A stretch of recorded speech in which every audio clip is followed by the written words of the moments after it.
Hey everybody, I'm back. Apparently, at some point my connection cut off. I did not realize it cut off. So, yeah, I did not realize my connection cut off. I'm just checking over to make sure everything's actually running. Alright, so I'm live. The connection on.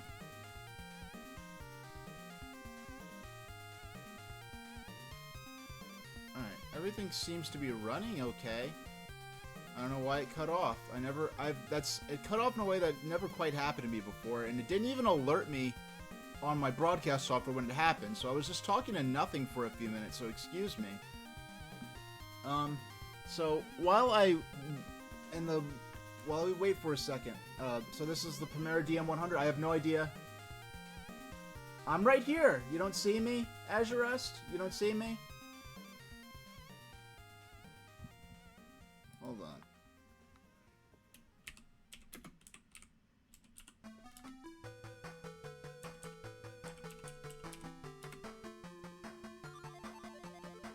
Yeah, so the long and short of it is, this is a word processing device from Japan.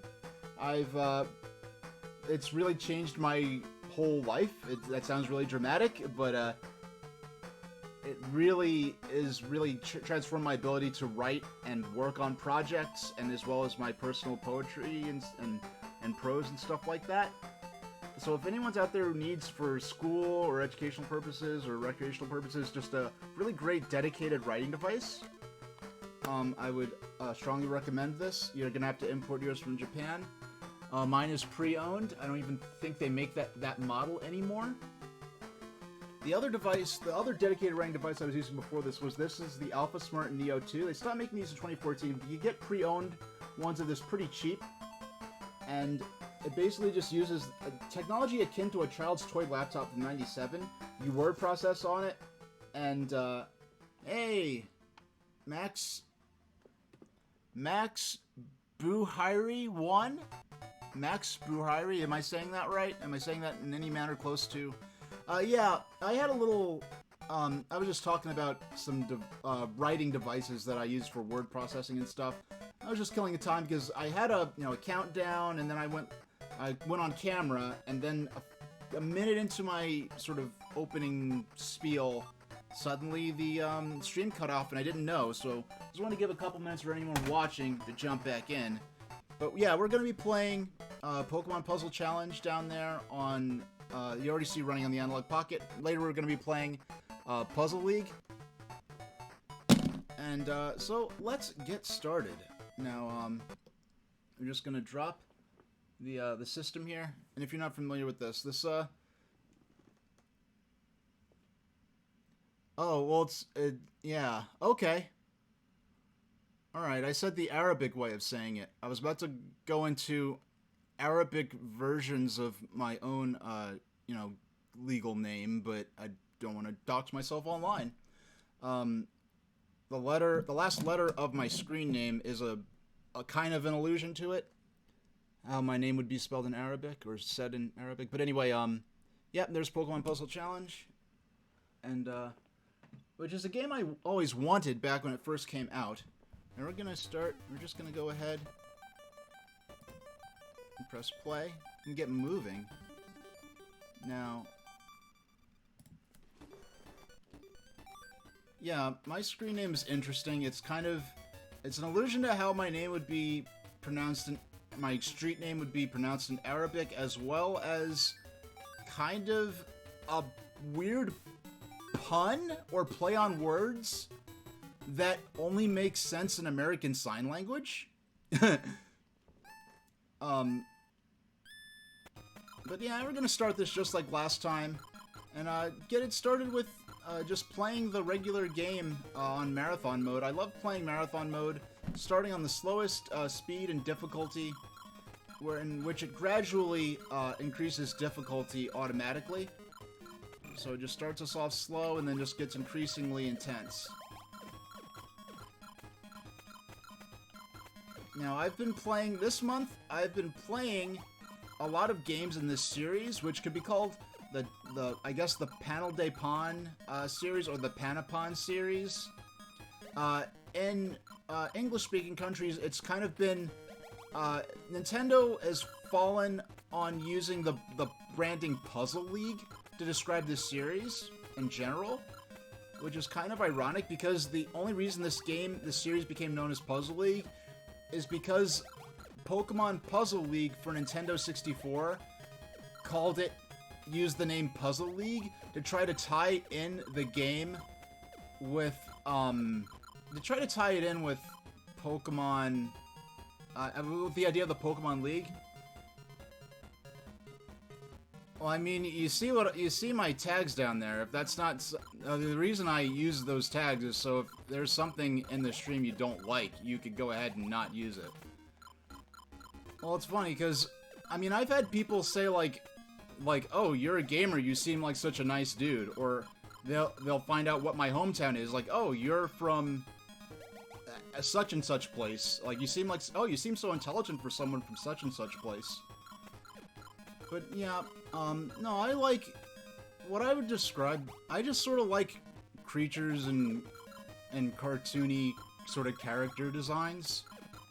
Like, basically, I started, like, there are these sort of mascot characters I have for my channel called Doorworms. They're kind of sort of my trademark thing. And I actually created those for a school project back in, 2004 or something? Yeah, Kalaka Boy, I don't know what happened. And it was really strange, because it was the first time that my stream just crashed like that. Without Streamlabs desktop alerting me to that.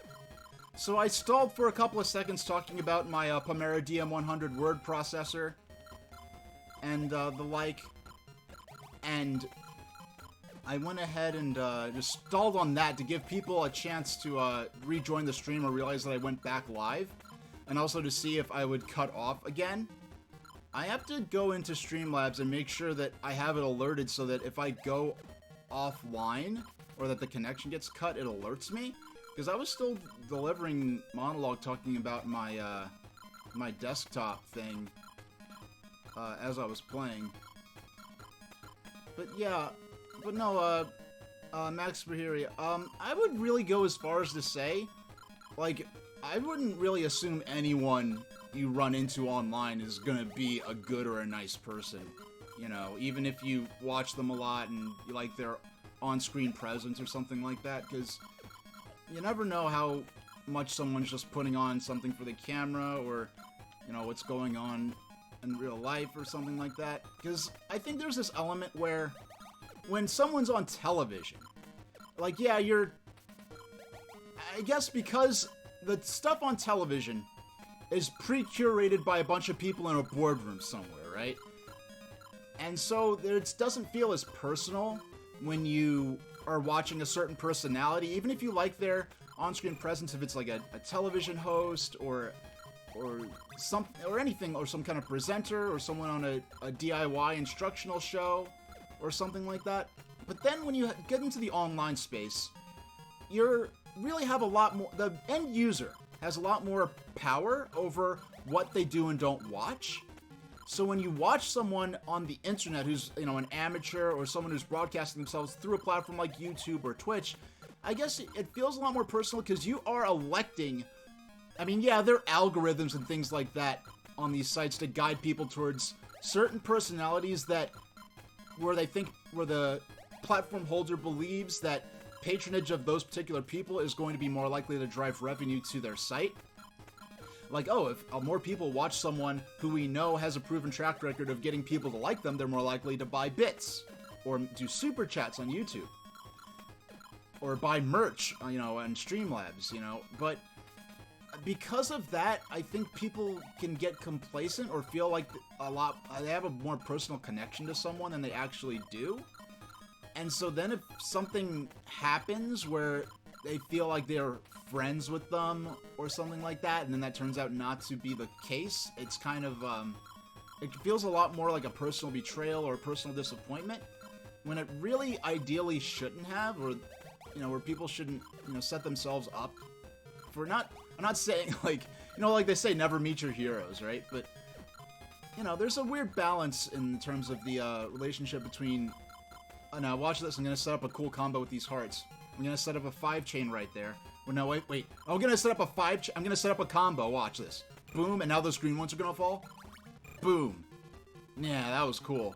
That was our first deliberate combo of this this stream. Yeah, so last week when I was, last stream rather, when I was playing this, yeah, here we go. Here comes another one. Bam! Now that one was coincidental, but I'll take it.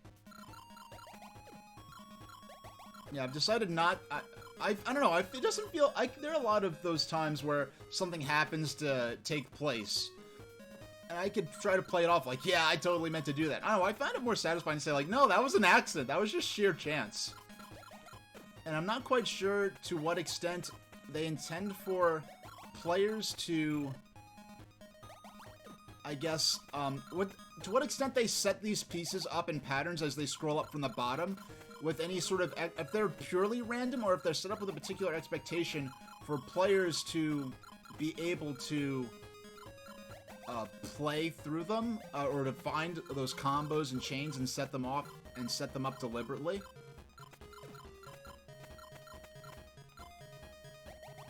Now here, like they set, I feel like they set, did they set up these stars here to, oh, I just denied myself a 4 chain, which would have gotten me a clock stop. Normal, when you do a normal match 3, the clock stops very briefly, but when you do a combo, start doing combos and chains, you get a lot more time to, for the clock to freeze up, and, that's your chance to try to clear out the board and, reduce your risk of of reaching the top of the screen. Now, this is the first time I've owned the actual physical cartridge for this game, but I feel like, I feel like I have like a strong connection with this game, even though I never owned it physically until I got the copy you're seeing now a couple of months ago, because I played this on the 3DS Virtual Console, and this was probably one of my top 5, at least top 10, if not top 5 games I played on the 3DS Virtual Console in that time period that I was, you know, maining my 3DS as my main portable game device. Now, it's funny, now the Analog Pocket that I'm using to play this game, it's a portable game device. I got it mostly for playing original game cartridges in HD in a very easy way that doesn't involve getting a very expensive custom modified system. The solution, I was always planning to stream Game Boy Color and Game Boy Advance games off of original cartridges on my stream at some point.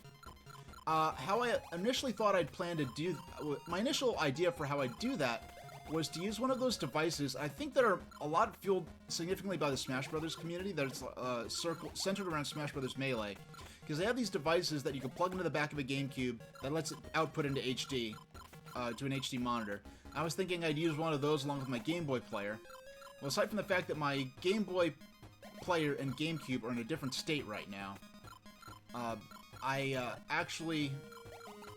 Yeah, there we go. That was on purpose. My GameCube and Game Boy player are in a different state right now. And when the Analog Pocket got announced, I was like, okay, I already have the Analog Mega SG, which is how I play my Game Gear games when I do those on stream. And I was lucky that, I was really happy to be able to do my first stream be of the GameCube version of Sonic the Hedgehog, which was my first modern proper video game back in '91 when I was a kid. And I was able to play it off the actual cartridge that my parents gave me back then. And actually, with my new word processor, I actually wrote a poem about Game Gear back in the day. And I'm going to have to go ahead and, I don't have any Game Gear streams lined up in the near future. Right now, I've got the next stream, which is going to be on Wednesday, I'll drop a link to my news right here. My next stream is going to be on Wednesday, I'm going to be playing all of the games in the Puzzle League series that I've played up to this point on stream throughout this month. And I'm also going to be playing a unreleased game in the Puzzle League series that I'll be playing, I'll be able to play off an original cartridge. It was an incomplete and unreleased version of Puzzle League for the 8-bit Game Boy line. And I will go into details on how that stream will work. If you're a Puzzle League aficionado, you know exactly what I'm talking about already.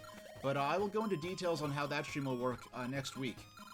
I haven't listed it there formally, but it's one of the games I'll be playing. We're just going to be doing a sort of a sample platter, just playing all these different versions of this game that I've played over this last month. And the next game I'll be playing after that is, well, actually, I'm going to be doing a stream of the Mattel Intellivision, which is going to be really cool. I don't have an original Mattel Intellivision, but I do have a means of playing Mattel Intellivision games other than just resorting to, you know, a pirated version on the PC, like using pirated ROMs, which is cool.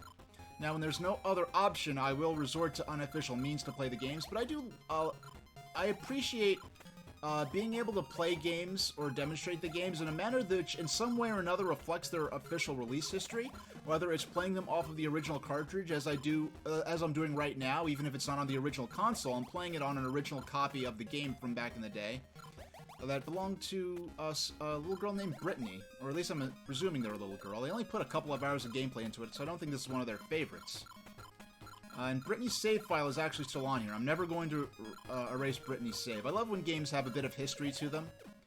You know, when you have someone's name written on it who had it as a kid, so the kids in the playground didn't run off with their game, and they could prove if they went to their house, like, yeah, that's my copy of, Pokemon or whatever. And I also love library books that have the original, still have the library card.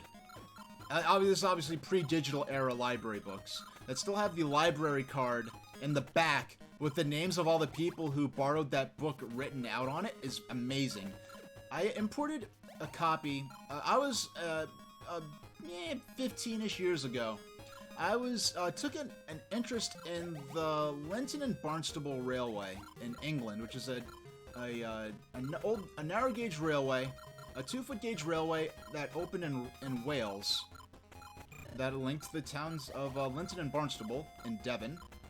And at the time, there wasn't a great deal of information online about the Linton and Barnstable Railway. So my thought was, okay, I'm just gonna have to get a book about it. And the first book I was able to find about that railway was a book that was, being a British railway, all the books about it were published in Great Britain for a UK audience. So I had to import a used copy of the Linton and Barnstable Railway by, well, I forgot the name. One of the names involved was Prideaux. But, yeah. And this book was from the 1970s. And it was from the Kent County Library in England. And in the course of, the years to follow, and then the back, there was the library book. There was the card with all the people who lent out that book, who borrowed it.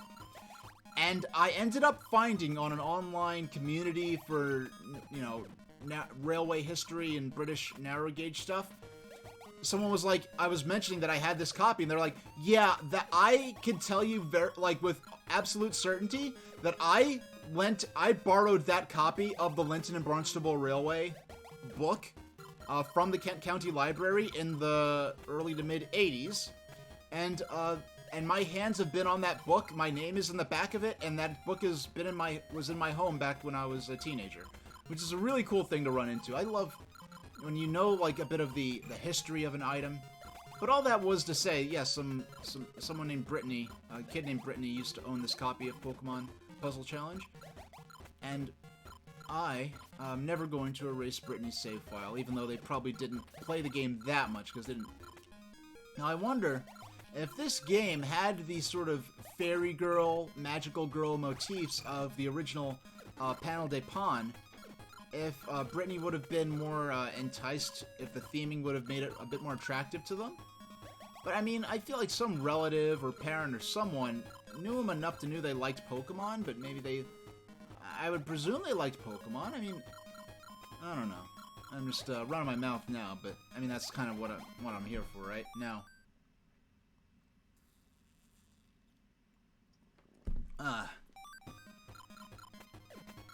Yeah, I never played the Game Boy version of Tetris Attack until, do I have it? Is it sitting here? No. What do I have on my desk? No, I have Tetris, my actual copy of Tetris from back in the 90s that me and my mom got hooked on. Yeah, I don't think I guess I put away my copy of, is it lurking beneath? No, it's not beneath that. Okay. Yeah, I don't have my copy of Tetris Attack on me anymore, or at least on my desk, so I can't show that off, but yeah, I bought it specifically for these streams, and I never played it before. And the last stream I started with Pokemon Puzzle Challenge, and then moved on to this game. And even though I love my black and white Game Boy, because that's what I grew up with. My original Game Boy was the original DMG 001 model Nintendo Game Boy, and that's the model that my dear aunt gifted me with back in 1995, which was my first Nintendo system I ever owned, and because I had Game Gear before that, so I was familiar with. There we go. That was on purpose. I was familiar with, Game Gear and Sega. I only played Nintendo stuff at friends' houses, relatives' houses, so I wasn't that familiar with this. So I have a lot of nostalgia for the 8-bit black and white OG Game Boy, and like when my first time I played Link's Awakening back in, I guess, '94. That was on the black and white version. So when when the Virtual Console service came out for 3DS, and you had the option to download 8-bit Game Boy games, I was actually disappointed that the only version of Link's Awakening they made available was the Game Boy Color remake, Link's Awakening, or re-release, which was actually a dual mode game for Game Boy and Game Boy Color, but it was effectively a Game Boy Color game in full color when played on the GBA, with special features that only worked on GBA, like the color-based dungeon with the different color-themed dungeons. And I played that game in black and white, and I was like, I don't want to play a black and white version of Link's Awakening. That's not how I remember it.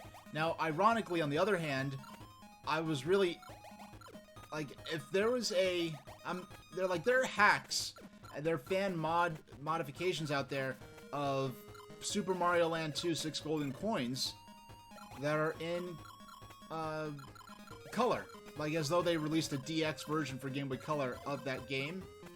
And I was like, okay, that sounds interesting.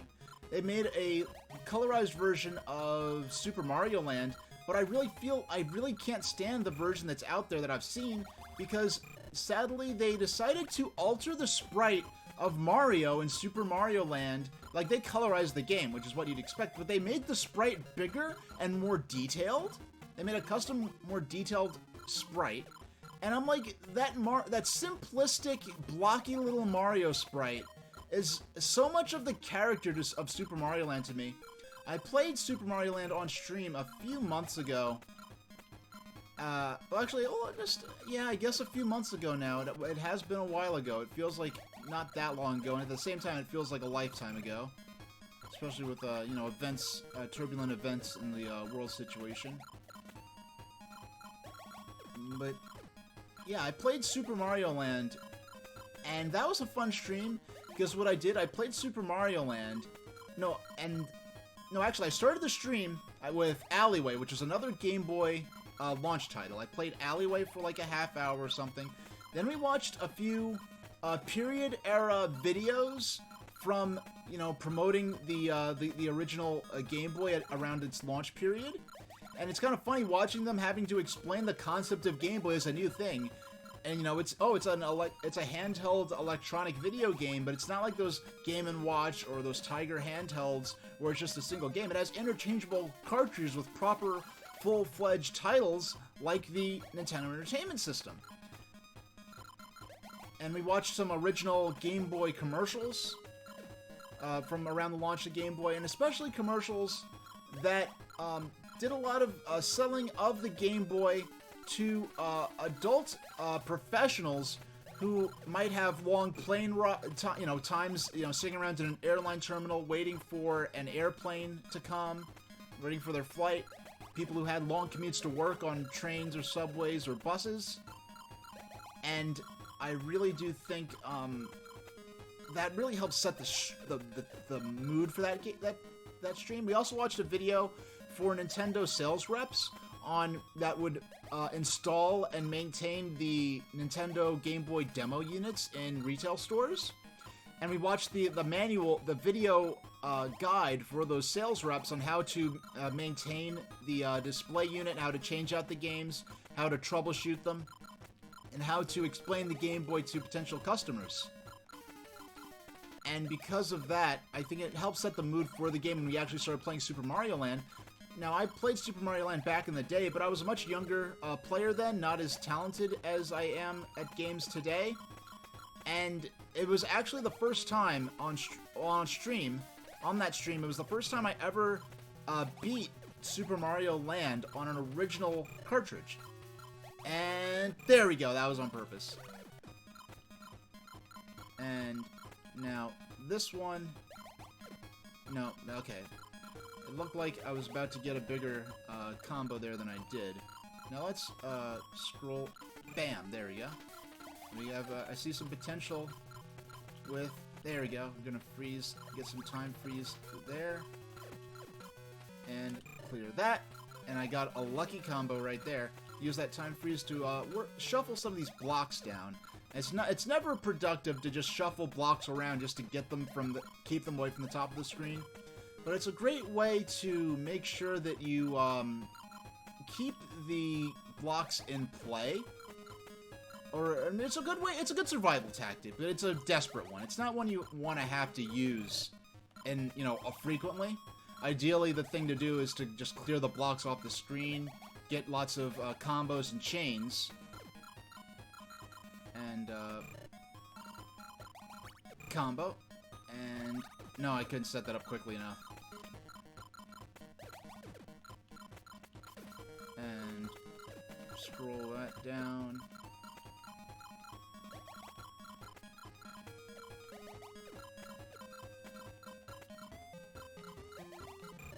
And we clear that one and that one. And right there.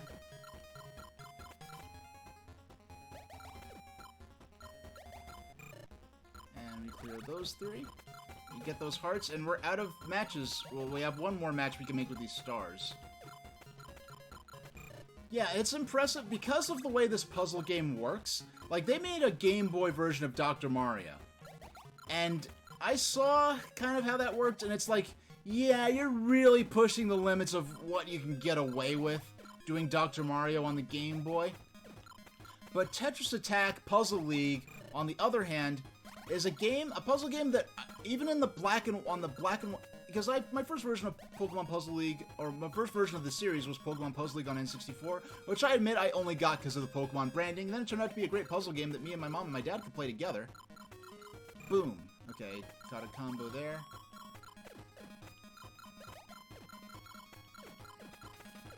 And we're just going to... Okay, we're doing the shuffling thing. I don't enjoy doing that, but we got that. I saw that combo and I took it. So I guess that was on purpose. I didn't have to do any advanced setup strats for it.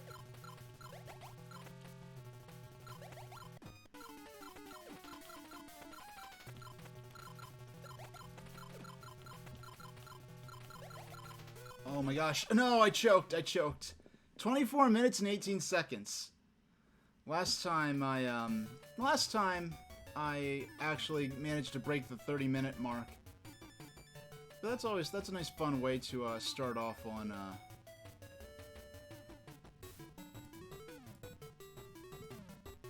that's a nice way to start the stream off now.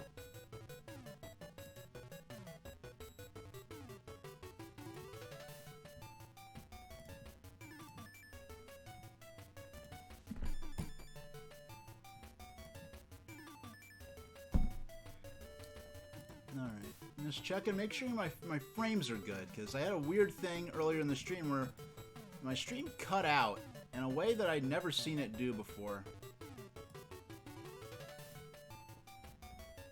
Wait, do I have... No, okay. No, I accidentally closed my mod view. Because I need that in order to see if I'm dropping frames or not, because I don't really trust the Streamlabs version of the same thing. Yeah, I trust Twitch's mod view a lot more than,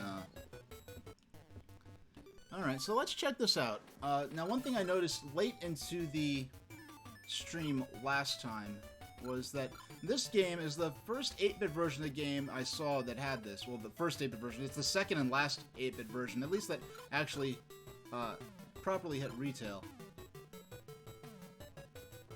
Oh, wait, hold on. Alright, there we go. We muted that. Alright, you can hear my own, accidentally had my own playback playing for a second. But check out training. So let's... Oh, wait. Active chain. No, so demos. So these are gameplay videos where it shows how to make a combo.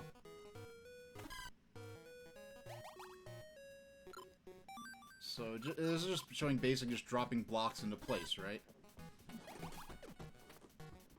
Now there were some in Pokemon Puzzle League for Game Boy, no, for Nintendo 64. They actually tied it. They actually had Tracy from the Pokemon anime host the sort of training mode, and they actually called it Mimic Mansion, where you're meant to mimic the different, I guess, techniques they showed off. So 4, 5, okay, these are just showing the different ways you could. So you just drop that into place, and boom. Alright, so here we have 6. And so now this setup right here. This is not one I've come across very. I don't think I've ever come across this where you have a horizontal line with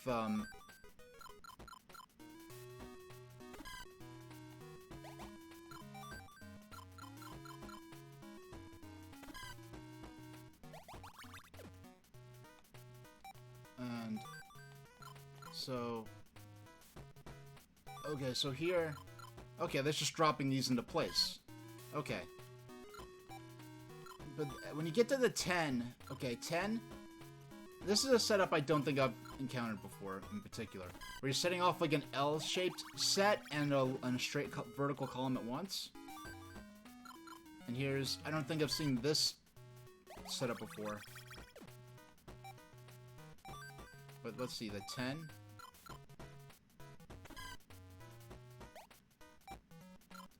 Now, I have others.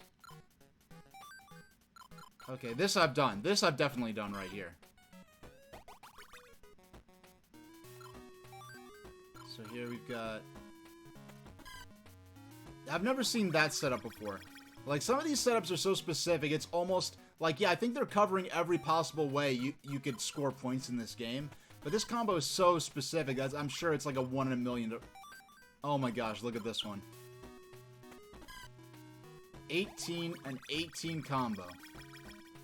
I wonder what the time freeze would be like for that. Now let's check out the chains. So 2 chain. Because I've played, this is one of the franchises. Now, even a lot of my favorite games, I typically don't go back and replay them frequently unless they are high score oriented games exactly like this. Which has been great because a lot of my favorite games of all time that are RPGs or platformers, I've never really gone back and replayed, even since, like, sometimes since the mid-90s.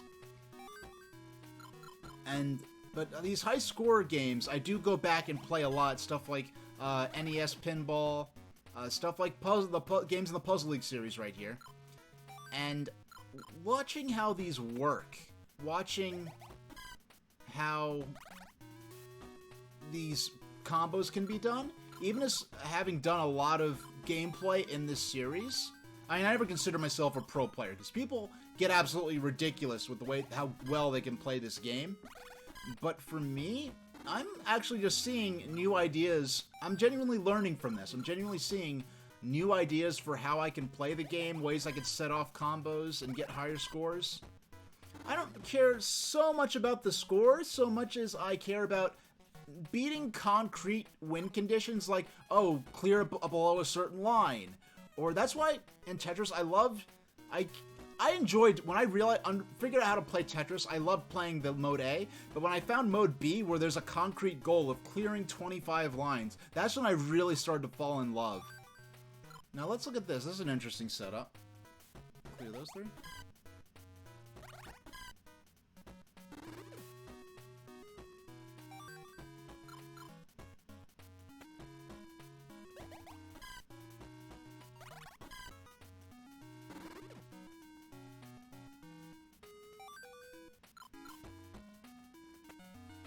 That falls, and that falls. I mean, to admit, these are very satisfying. Now, so Formation 1. This I've done. This I've used a lot. That I've used a lot. But it just looks so much more, I guess, maybe complicated when you see it laid out in this manner where they very specifically highlight or deliberately set it up to be a single thing you can do with a single piece.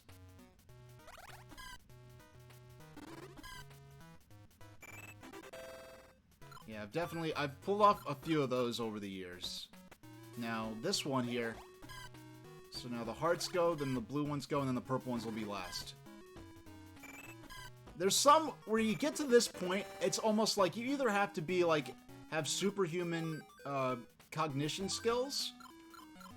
Now this is simple. This is a simple one. This I've done. This I've done. Let's look at this one. You either have to have superhuman cognition skills, or just get really lucky. I've definitely pulled off things like this purely by getting lucky.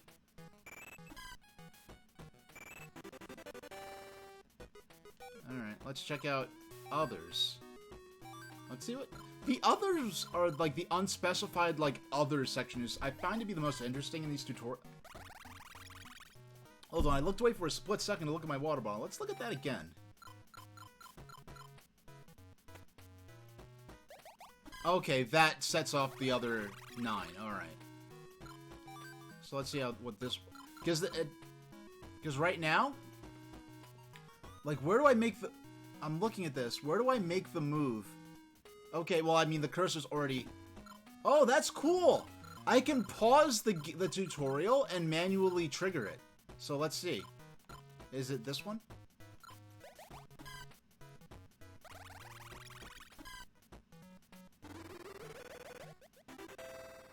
Ooh. No.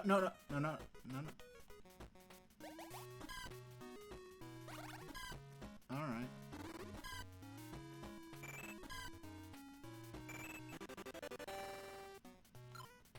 Let's...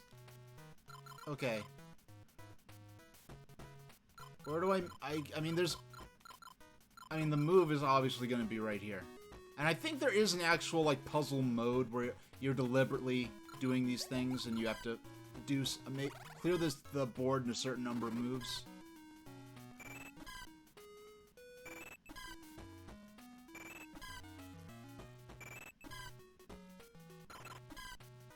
Yeah, if I was playing two-player against someone, that would absolutely annihilate them. So chain. Now active chain. This is where it starts getting ridiculous. I mean, you start simple, right? Match the 3 hearts. Yeah, I've done this, where I set one thing off and then quickly move the cursor over to set off another. So yeah, these are real basic. I'll tell you the exact point where it gets to something where it's no longer something I've ever deliberately done on purpose. Oh yeah, I've done that one right there. Yeah, all these ones under... Yep, and I see those 3 green ones. You switch. I've done this. I've done this while playing. So, techniques.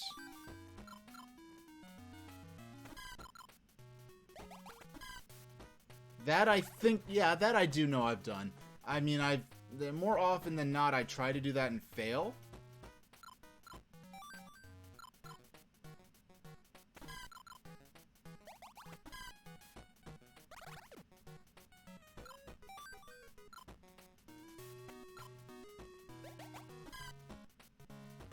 Alright, we set those two off.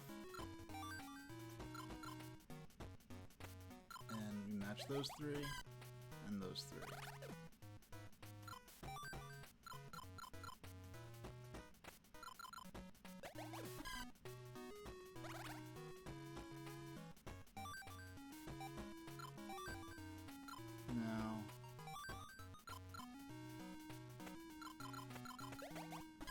Set those three, and those three. Alright, this is... Yeah, these make enough sense. Now this, I don't think I've ever pulled off something this complex. Actually, no. In Pokemon Puzzle League over the years, I think I've pulled that one off. Now this is going to be so ridiculous, I can guarantee you I've never done anything this complex myself, for real. No, like, because those other ones, that's just, okay, you set off one piece, it automatically launches a big chain reaction. That's one thing, but this kind of stuff, where you're actively moving the blocks to set these combos off, is on another level. Now.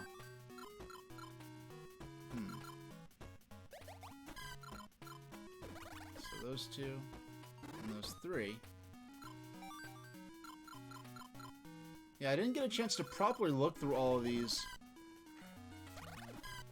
because I didn't discover this till towards the end of my last stream when I was playing this game.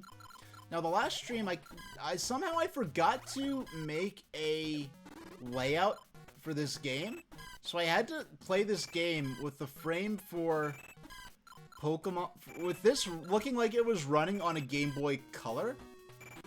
I mean, on an original DMG 001 Game Boy, which is kind of ridiculous because this game, if you put this game in an original, like in a Game Boy Pocket, it's hard to put this game into an actual DMG 001 Game Boy because the Game Boy Color exclusive cartridges are shaped in a way that make it so that you cannot easily turn on the switch of an original model Game Boy with a Game Boy Color exclusive cartridge in it. Now, if you put it in the Game Boy Pocket, which does not have that sort of lockout feature, on those... I want to see this one more time. On those, like, if you put this game in a Game Boy Pocket, it'll say this game is only playable on Game Boy Color. Because the games that tend to be Game Boy Color exclusive, they tend to have very slightly more detailed graphics, and the colors tend to be a bit brighter, I feel. Like, if you look at Pokemon Gold and Silver, which was a dual-mode release where the cartridge worked in Game Boy Pocket and in Game Boy Color. It was a Game Boy Color release. It was marketed as a Game Boy Color release, but it did work. Like, my friend, he had Game Boy Pocket. He played Pokemon Gold and Silver in black and white. And at the time, I was like, wow, it's such an interesting paradigm shift, because I played Pokemon Red, and I had Pokemon Red when Pokemon hit the States, and it came out, I had my original DMG 001 Game Boy. So that's a game I have nostalgia for playing in black and white, where he's going to have nostalgia for playing Pokemon Silver, I think he had, in black and white, which is going to be interesting.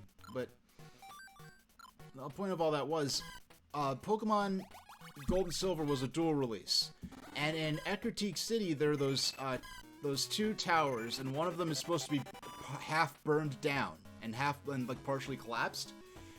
In Pokemon Gold and Silver, the tower that's partially collapsed just has a normal roof, so I guess the implication was it partially collapsed and they just built a new roof on top and made the building shorter.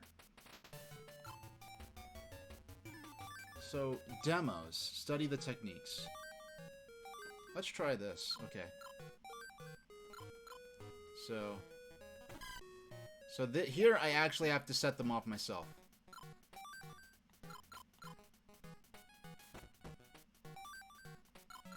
No.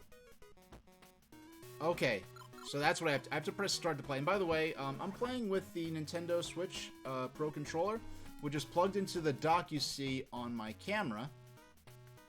on my console cam there. I had an 8-bit Do gamepad, which is kind of styled after the Super Nintendo, but it stopped working.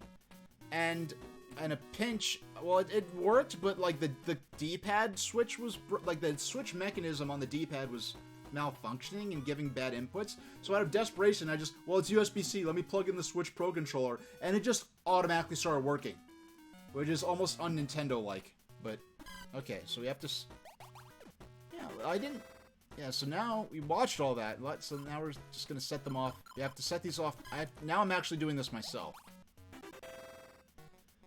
Yeah, that flashing is a bit obnoxious. And if you have photosensitivity issues... Nope.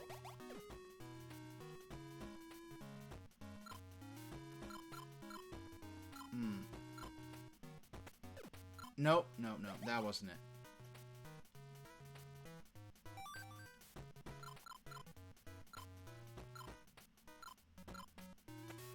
Drop that one, then that. Okay, there we go. There we go. There we go.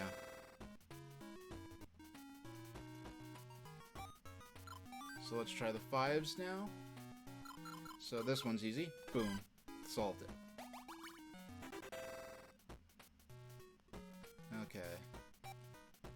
So, no, level 2. This one's simple. I mean, these are all going to be pretty simple. Clear that one.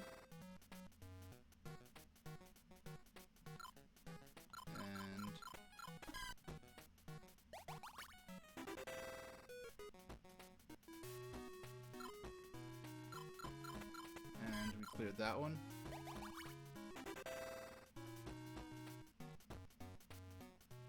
Alright, so we cleared the 5. Let's clear the 6. I mean, these are still going to be pretty basic. Or pretty simple. 6, number 2. So, 6. That really is most unnecessary.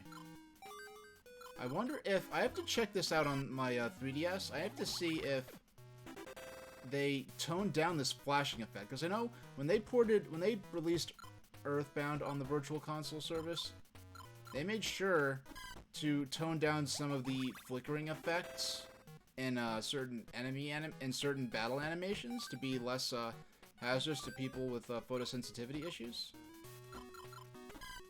Oh yeah, that's what I was getting at. I kind of diverged away from that. But I was kind of surprised by... Well, I was thinking in terms of like how they ported Dr. Mario to the Game Boy, and they were really kind of pushing the limits of what they can get away with, going from a very color-based game that was on a and putting it on a monochrome system. But so I was kind of interested to see how Tetris Attack would work on the Game Boy, because I always thought of this series as being very oriented towards color recognition, but because of the original panel de Pon, because of the way the shapes were, I don't think they were trying to make it accessible to people with a limited color visibility, but the fact that they put the shapes inside the blocks made it very easy to port to the Game Boy, and I was impressed by how well it worked. Now I have to remember, I have to press the start button and not just press A. So, yeah, so that's the 10. Now let's go into others. I mean, this one's pretty obvious.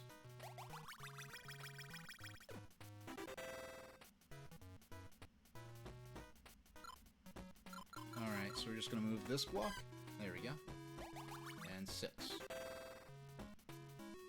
You're being a little overly... Now, this one I'm going to get... The 12? No, wait. Oh, well, the game did it for me because I pressed A instead of start. I mean, this one, I don't know. I can't tell. Like, what should I do with this one? Oh, there we go. 18. I mean, I feel very it's very satisfying knocking over that first domino, so to speak. But it's like kind of like pre-cutting a meal for a small child. Where it's like, like, yeah, I set those off, but I didn't. Okay, now we're getting a little more complex, I think. Did I do...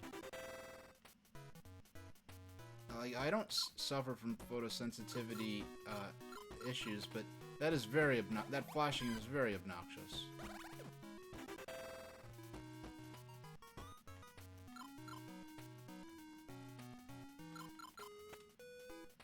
I don't have to do every single one. I'll just focus on the ones that look the most interesting to figure out on my own. Now, I did kind of just look... Okay, 3-chain. Now, this looks interesting. I mean, I only have to set off...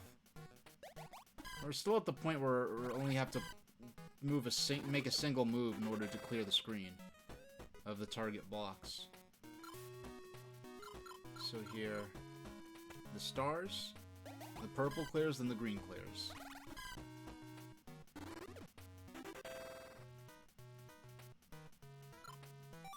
So, how about... No. I mean, the cursor basically already did it for me, but... I have to remember to press start. So I make this move here. And...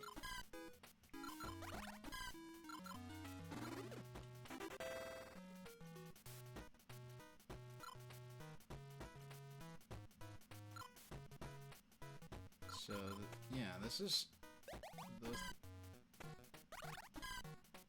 Yeah, I almost deliberately lost that round. I wanted to see if it would let me do it, and apparently it would. So, Formation 1. Formation 2. This looks interesting. Let's try this one. I don't have to do every single one. I'll just try the more interesting looking ones.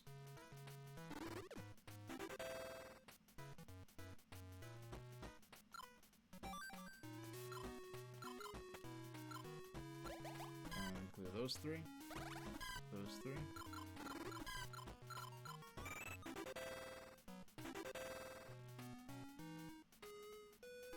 And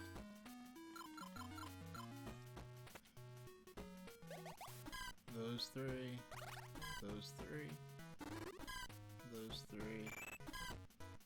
I did that! Me! The game totally didn't, pre-cut my meal for me.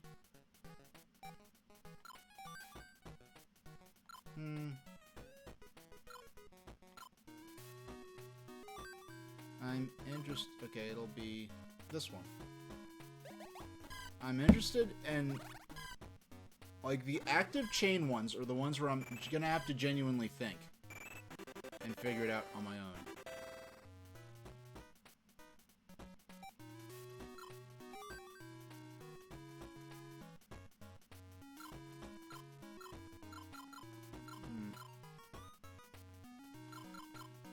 Let's try this one. Okay. And I never have this much time to think. I mean... it's... Yes, it looks more complex, but the move you have to make is extremely obvious. Okay, there we go. There are those three. Those three. Now, if they did a move where you had to set something off like that and clear all the target blocks...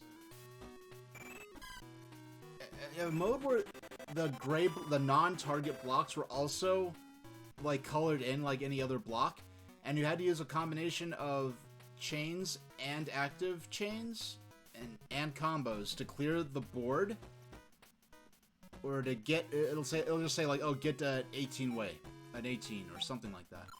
Active chain. All right, let's try this. Okay, so. Here's where it gets interesting, because now I can't just make one move and it automatically clears. I have to actually try now. Hey, TurboGrafx, how you doing? Thanks for the signal boost. I saw that out the corner of my eye on my mobile. Yeah, right now I'm just going through this sort of tutorial mode, where it'll make a setup, and I have to clear all the target blocks in a certain number of moves. This is kind of a tutorial mode. I think there's an actual, I guess, more proper puzzle mode. There we go.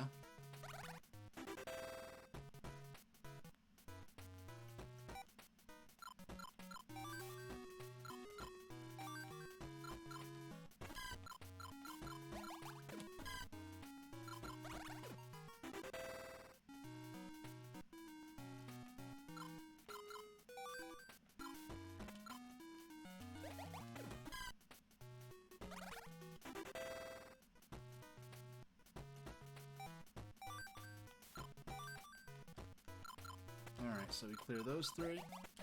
No, I bungled it. Okay, we've got to... Yeah, this is... Yeah, the actual... If you're familiar with the Tetris Attack series... Okay. The actual main mode of this is...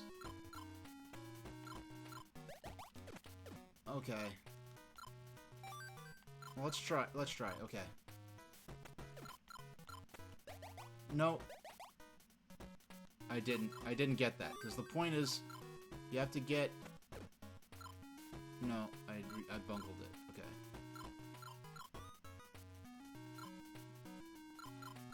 So I can move this one over...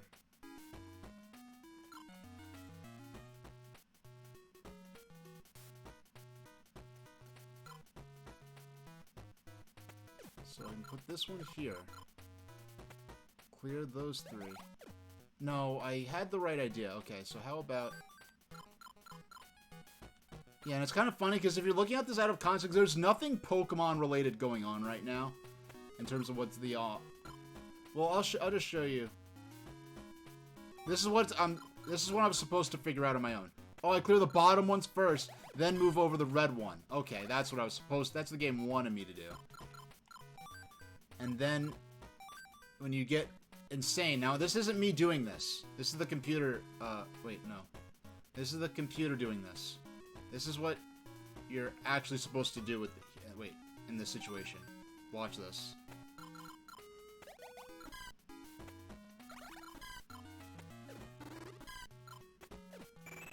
Okay, this is...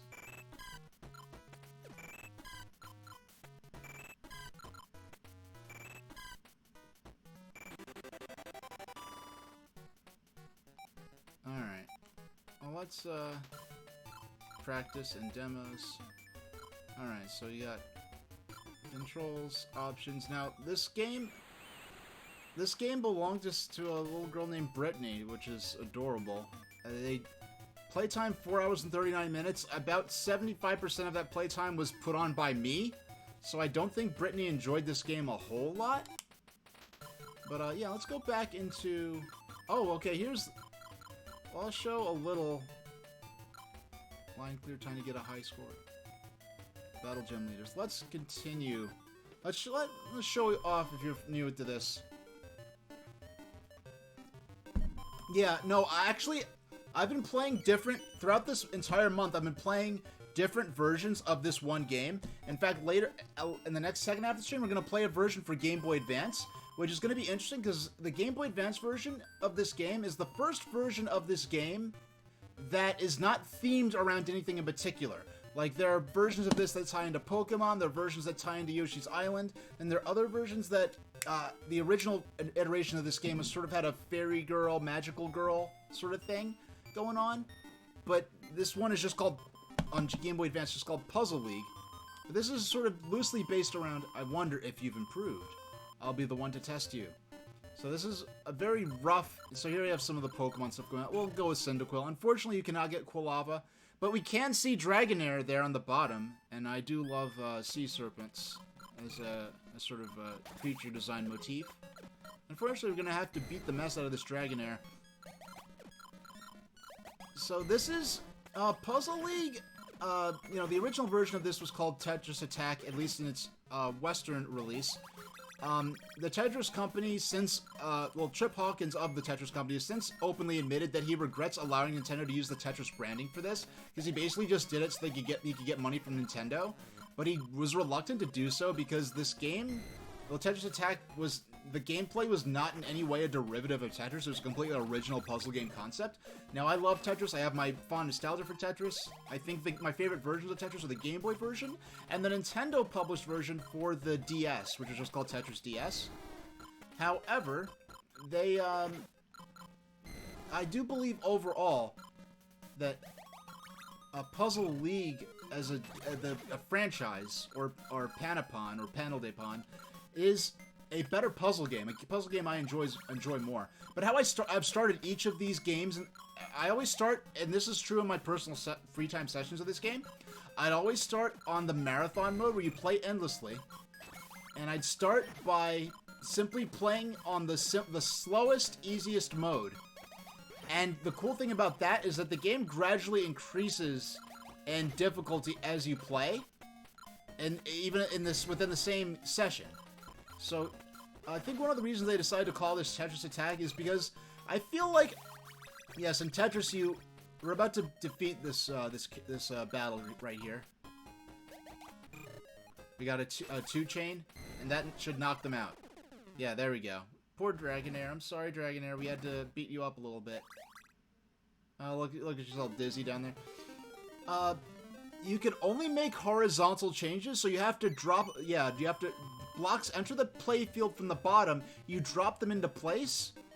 And there's something incredibly... And something about the combo and chain system of this feels especially well suited to 2-player simultaneous versus play, where you could send...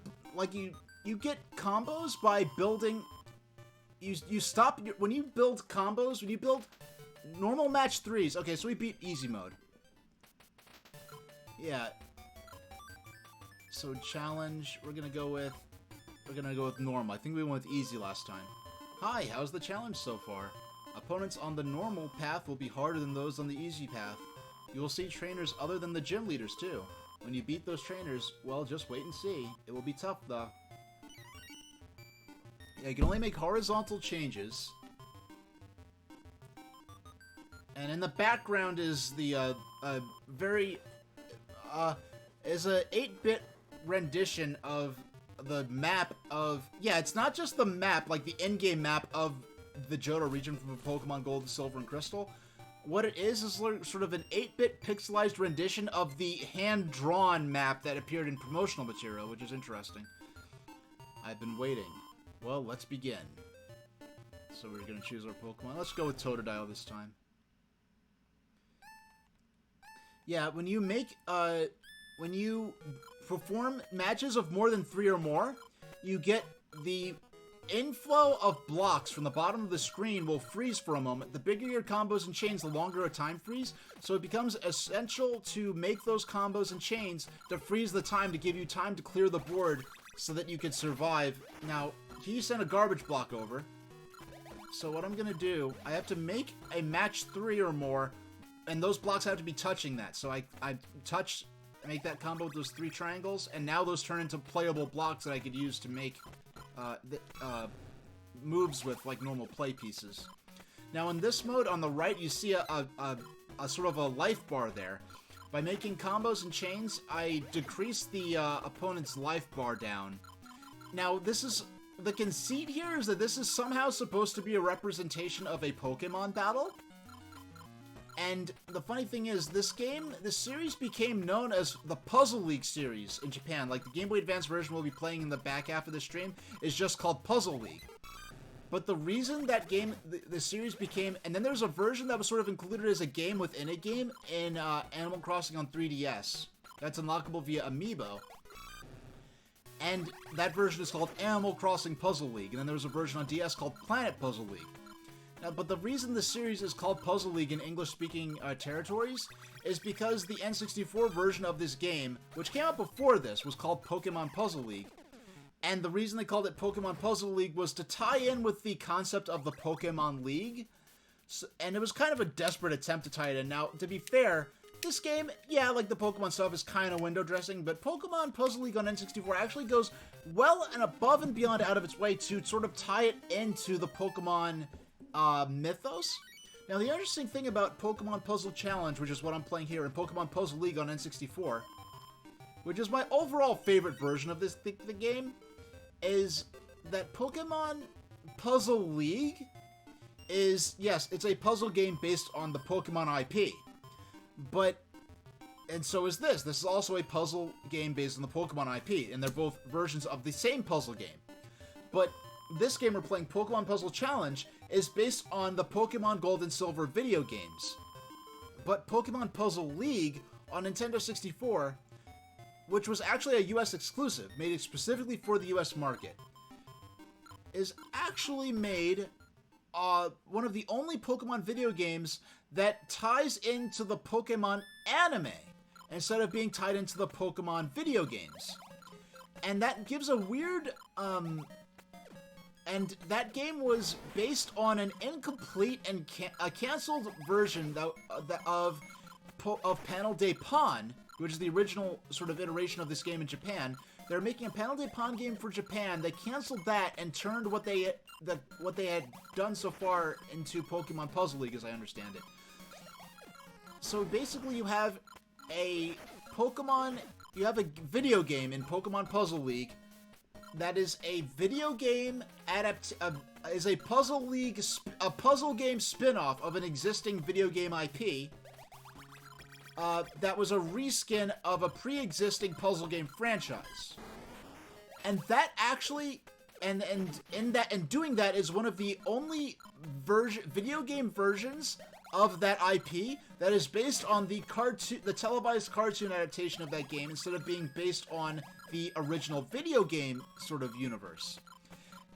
And that actually puts it very specifically in league with Dr. Robotnik's Mean Bean Machine on the Sega Genesis, which is a Sonic the Hedgehog puzzle game spin-off, which they made that game as a tie-in for the Adventures of Sonic the Hedgehog TV cartoon series instead of being based on the Sonic the Hedgehog games. Now, we just got, Kalakaboy just redeemed the Sodor Lore Redemption. Now I'm going to type in, I'm going to type in my Sodor command there to explain a bit of what's about to happen. So we're going to go over to my layout for the Sodor Lore reading. I'm going to read a bit more about the Arlesdale Railway. So, the mid-Sodor trackbed had been laid soundly and solidly,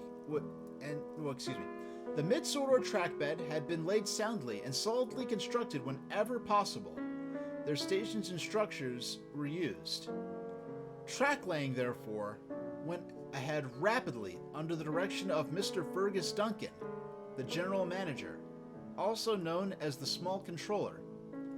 The line was inspected and passed for opening by Easter 1967, and small railway engines recorded incidents which occurred during the first year of operation.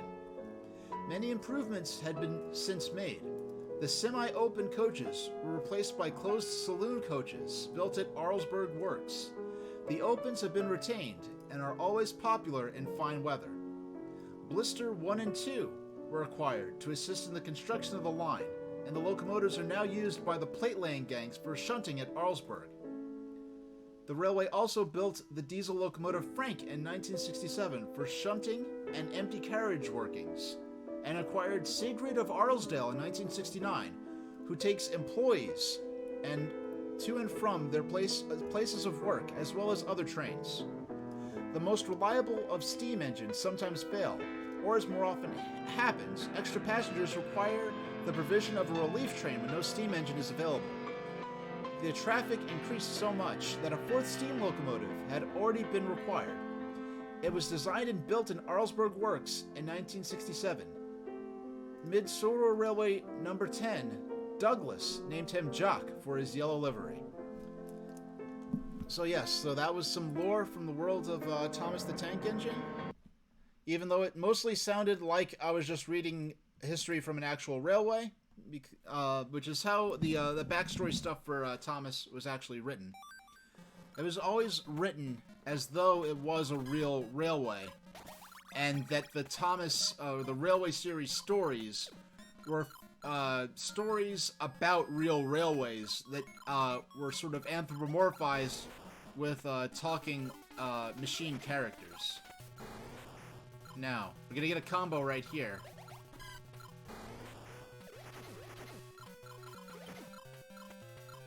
Now, get that combo.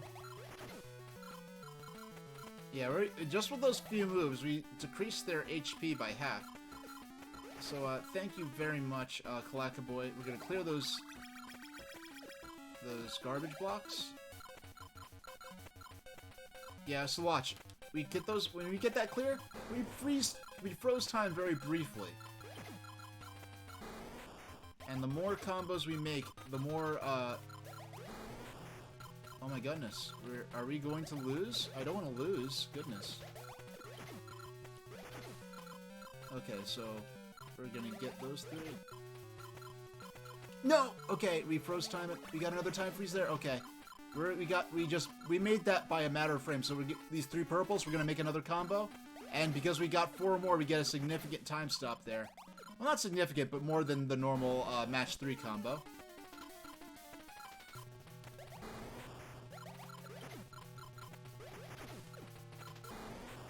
And so I would ideally have, oh no, oh, I was so close to figuring out another match to make, but we ended up losing. Alright, so this is I think the first time losing at this. Let's go with... Oh, I see what... Okay, I didn't realize this. Okay, so losing Pokemon counts as lives, I guess? That's interesting. I never noticed that, because I usually play this in marathon mode. Alright. No. Okay.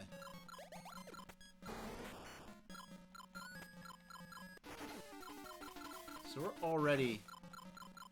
He's already putting the stress on me. We're gonna make this combo right here.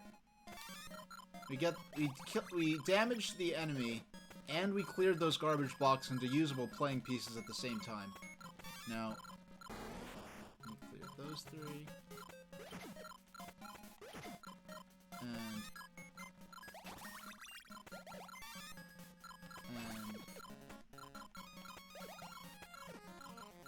if we can just...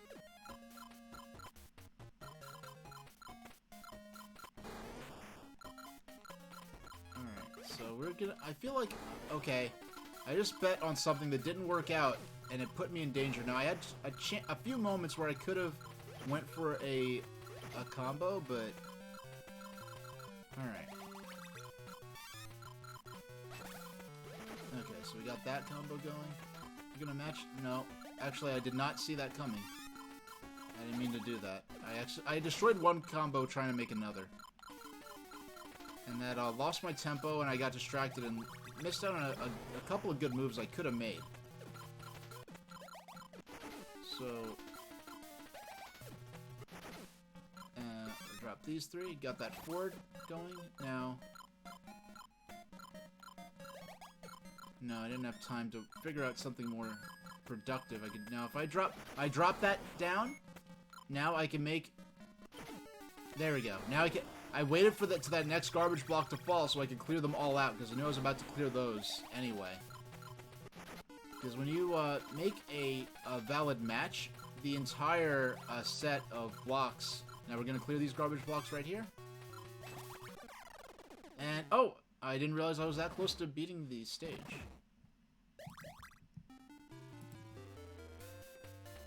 Oh, I never heard this before. This is funky. Are you doing this, one of the town themes from the Pokemon Gold and Silver? I don't know offhand. For some reason, I never really memorized a lot of the town names in Pokemon Gold and Silver. I know, like, Ecruteak, I know where that is. I know where Violet City is. I know Goldenrod, but, like, some of the Pokemon games, I just had a hard time memorizing the names for them. Alright, here comes Whitney. Hey, you kept me waiting. Let's cut the chit-chat. And let's use Totodile. And it's funny, I think I commented on this last time. Yeah, Whitney uses her Clefairy here. Instead of a, So we're gonna... Yep. Yeah, and Whitney is the gym leader of Goldenrod City, so it's only fitting that they use a remix, a very funky remix, of the Goldenrod City theme. So they use the... Oh man, that was... I wish I could say that was on purpose, but I reduced their HP in half already. But I always considered Whitney's sort of iconic Pokemon to be her Miltank, because man, that Miltank's rollout, that caused my fair number of resets I remember being in the back seat of my my dear late uncle's SUV, and we're all heading to my uncle's house for Christmas get together and dinner, and we're stuck in traffic on the Parkway on the approach to the Verrazano Narrows Bridge, which is between Brooklyn and Staten Island, because that's how we get to the state where they lived at. And I remember being in the back seat and just getting my butt handed to me repeatedly by Whitney's Milk Tank. And that's one of the nice things about portable games, is that it isn't just the memories of what games you were playing and that sort of time in your life you were playing, but also the actual locations that you were playing. You remember, like, oh yeah, I was in the back seat.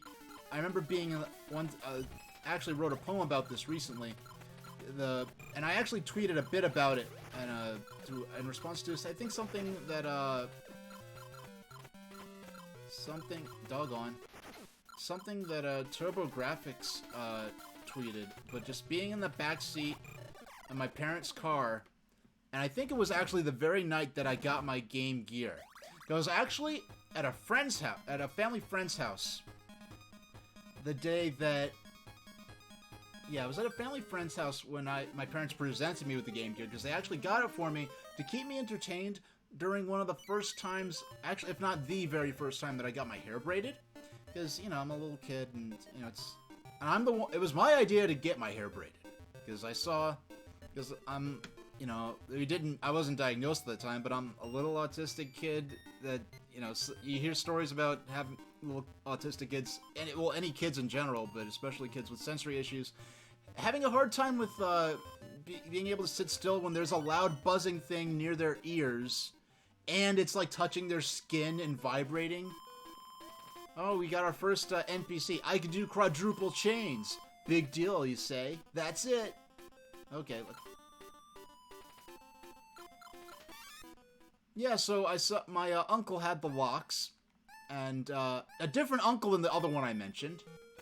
And he had, you know, he had the really long locks like mine now, and I was like, wait, you could just not cut your hair?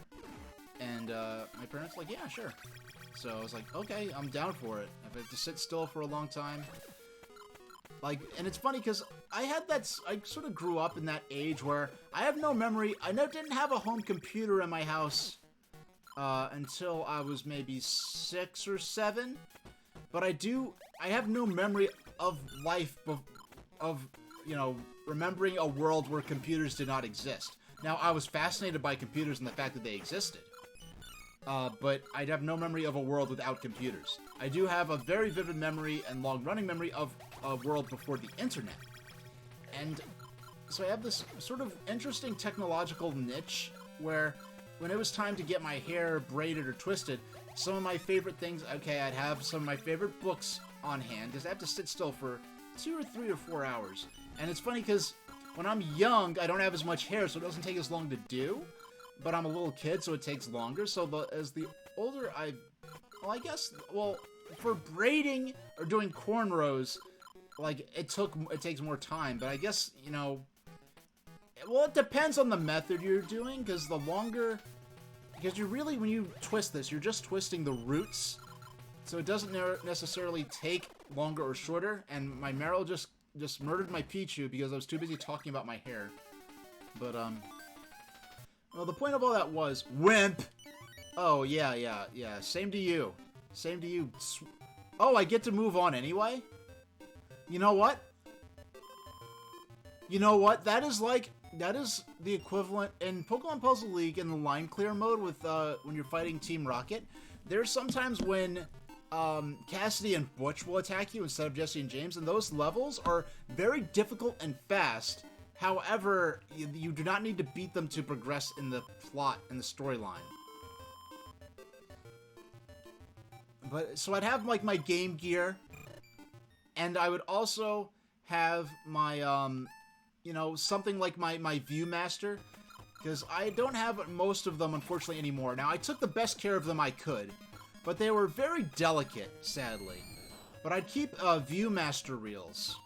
And I love Viewmaster to death. I would spend so long just going through Viewmaster stuff, because Viewmaster would tell, you know, you're going through those, if you don't know, those are those discs with little images on them, and you put them in the device, and this isn't even battery powered, you have to look into light, and they look like binoculars almost. Mine's were in the shape of Mickey Mouse's face.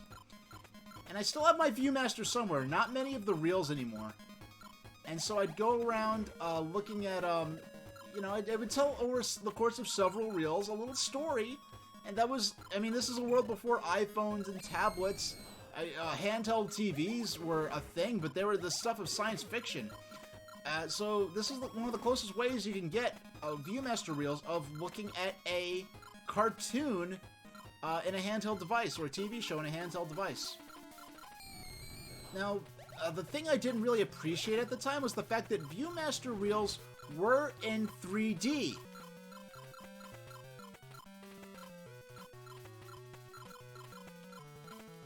Okay, please. Okay, can I... No, I could not salvage this. Ghastly. You gassed me. Poor Cyndaquil. Alright. I don't remember... like, Yoshi's Island. I don't remember having a concrete lives system.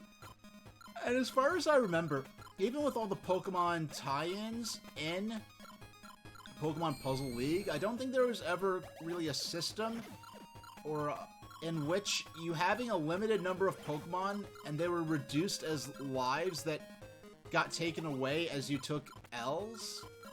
I don't remember that being a thing. Now, I have not played Pokemon Puzzle League in maybe 5 or 6 years. The main system I played it on was the Switch. I mean, excuse me, not the Switch, my Wii. And I have not found a good way to play the Wii. I have to find a way to make my Wii output and find a way to run that into my Elgato. Because I got one of those HD to, one of those things that you plug into the Switch, into the Wii, that are supposed to let you play it in HD, and it doesn't work properly with in my experience. It only works for the menu screen, like on the Wii channel menu, but then when I actually go into a game, it stops working, it stops outputting to my Elgato.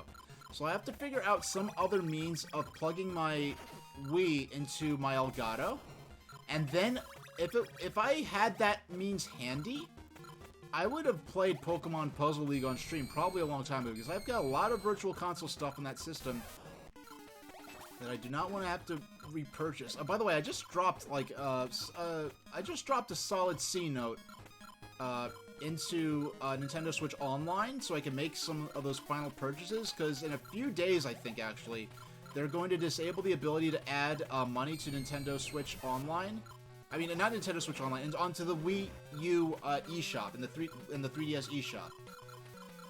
So the 8th gen Nintendo consoles, Wii and 3DS, those systems are no longer going to be able to, once they disable the ability to add money, you're not going to be able to spend money on those systems anymore. Now, you have, like, I think another year to make your final purchases, but you won't be able to add money anymore. And I've been saying for years, since I first started streaming, hey, the Wii U and 3DS eShops are still around. Make your final purchases now, so you don't have to wait and rush at the last second, because these are probably potentially going to be your last chance to legitimately purchase a lot of these games in a manner that's not based on a subscription service, and probably, frankly, your last chance to legitimately purchase digital downloads of Nintendo DS games, because I don't see Nintendo... I think we lucked out with Wii U and the fact that it happened to be a system where you could have one screen on the handheld and one screen on the television to mimic the DS's dual screen functionality. I do not see them doing something like that in a future Nintendo system where you could download or access those games. Oh, Olivine, Jim, Jasmine. You know what? I was going to say, I hope we get to see our Ampharos, but Ampharos isn't a Pokemon she actually battles with in the games. It's a Pokemon that's associated with her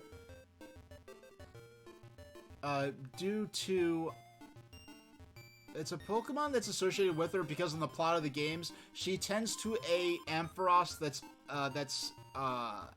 that lives in the lighthouse and serves as the living lighthouse beacon for her city. I only have a couple of Pokemon left. No, I just pausing, just checking on my connection quality. Yeah, everything's good. Everything's good. Alright, let's keep moving. And in 8 minutes, we'll do our midstream break, and they'll switch on. We'll switch off to Pokemon... well, not Pokemon anything, just Puzzle League. Just plain no-frills Puzzle League, which is bundled in with Dr. Mario. I'm not the biggest fan of Dr. Mario. I'll very briefly show it off, purely for the sake of... Now, we're going to let that combo block fall. We're going to set up this 5-chain here. There we go. We'll damage him a little bit, and clear up those garbage blocks at the same time. Now, what I'm going to do here, we're going to clear it with the hearts. Get that combo going. There we go. Yeah, that was on purpose, because I wanted to clear blocks and deal with that garbage block at the same time. Now, here...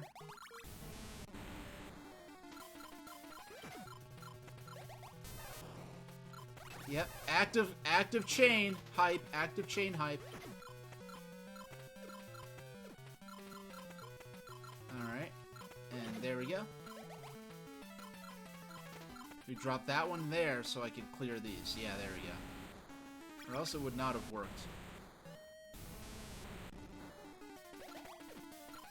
Yeah. We're gonna need to... Yeah, there we go. Nice. That just happened to play right into my hands. No, I could not drop that last heart into place in time. I would have got combo points for that, and it would have counted as another attack. We're more than halfway there. Yeah, whenever you have to score 4 or more, match 4 or more, and get combos and chains to decrease the enemy's HP in this mode. Alright, clear that straight away.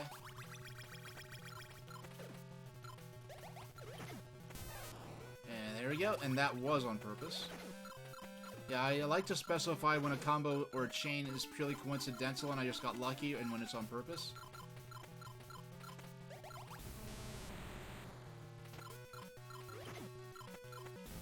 There we go. There we go. Here, those 3. And those 3.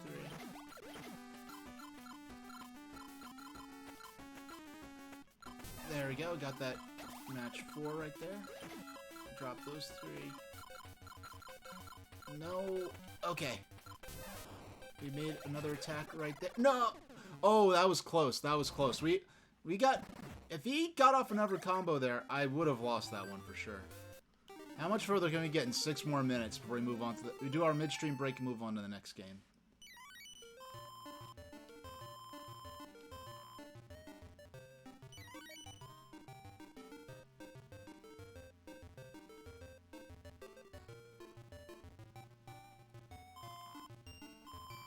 Hi there, come on in. I gotta tell you, I'm better now, so get ready. Now, I forgot... Oh, it's funny, it says I'm better now, as though I played against him in the easy mode, and I didn't. You don't even get the chance to face him in easy mode.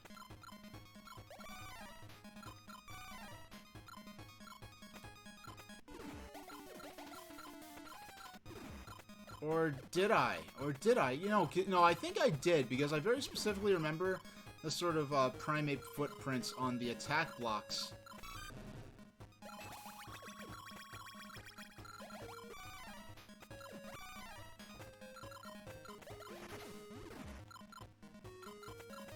Now, I do not want to... Now, we're gonna wait till these green block... There we go. Let those spawn in. And get that chain. Yes! Yes, I saw that one, I set it up, and I scored it. We're more than halfway to beating the stage at this point.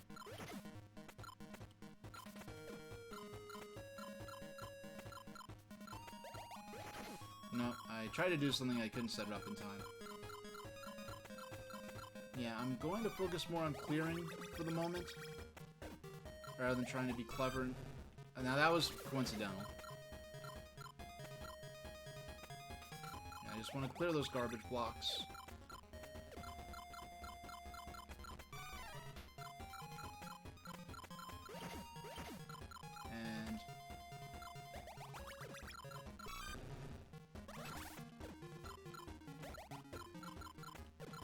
And those three.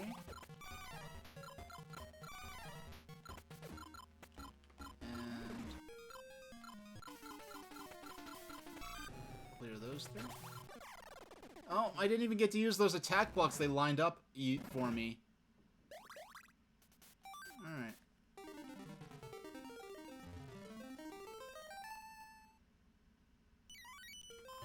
Huh? I lost. Back to training 24/7.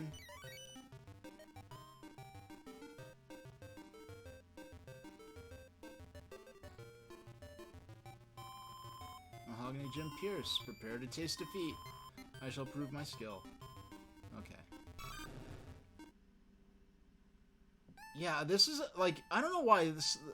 Like, I remember Whitney. I remember Claire.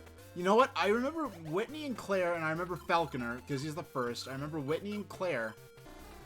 And I just realized Whitney and Claire are the two gym leaders that act up and refuse to give you your badge even when you defeat them in a Pokemon battle.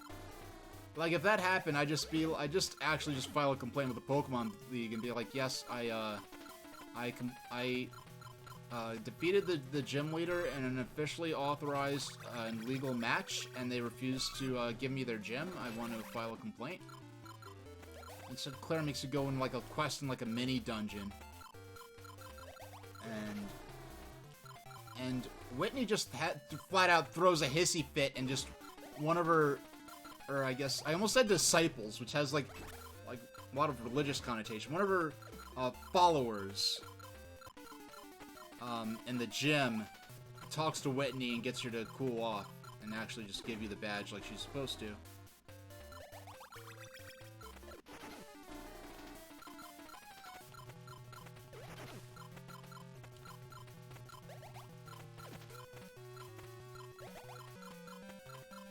What matches am I supposed to make here? Hello. Why did I do that? I had a match ready to go. Oh, I'm about to lose. Okay. No. Oh, we're... Not so fast, Satan. Okay, there we go. Oh, are we gonna... Yes! We got the combo there. And... Yo! I was like a frame or two away from losing the match. But, oh, we kept that going for a while. We did. Alright, we only have a minute left. So we only have one Pokemon left, too. So why don't we'll select Pikachu. We'll start in the game, and we'll go to quit. No, I thought I was about to... I thought I was saving the game. Okay, it did save the game. Alright.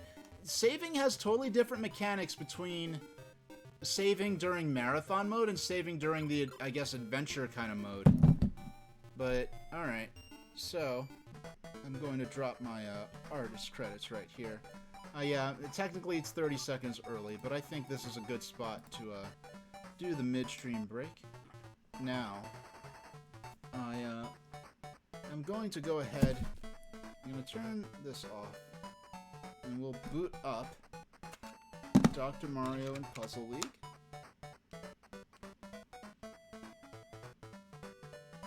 And which I haven't actually played the Puzzle League half of this before.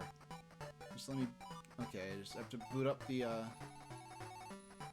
actually we'll go to the, so let's see, we'll go to our, yep, so there it is sitting in the analog pocket.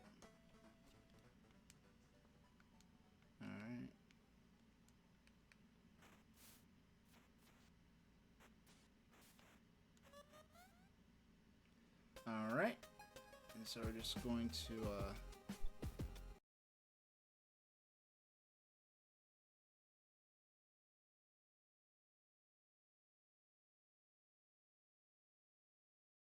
our break screen layout. We'll change the name of the stream.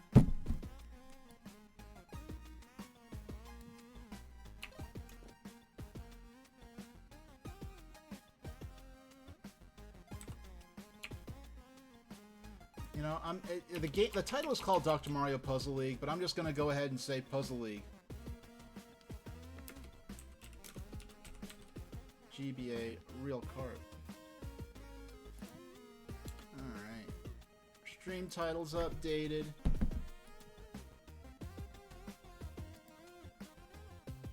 Yeah, this is... I never actually played this before, so I need not even...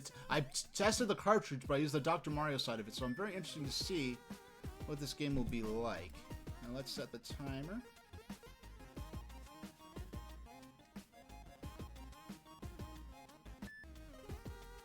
And I'll be back in 10 minutes.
welcome back, everybody. Alright, let's get this started. We just got to... Alright, so I am going to boot this up from the title screen of the game itself.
Pokemon.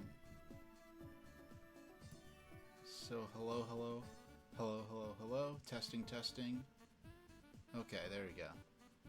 But on...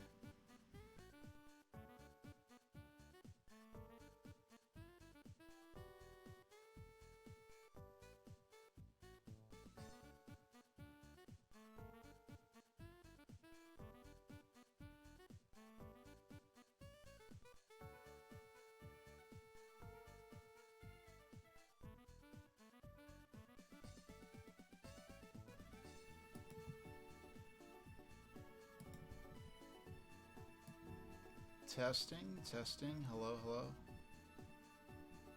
Testing, testing. Testing, testing, testing. Oh boy. Testing, testing, okay, okay, it's working, it's working. Hold on.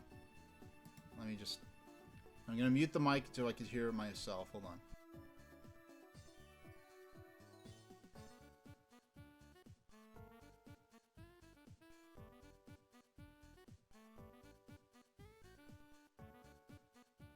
Testing, testing, testing, testing, testing.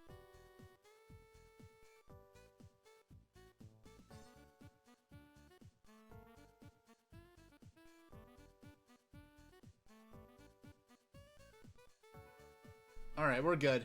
Sorry about that, everybody. Alright, now we could really get started.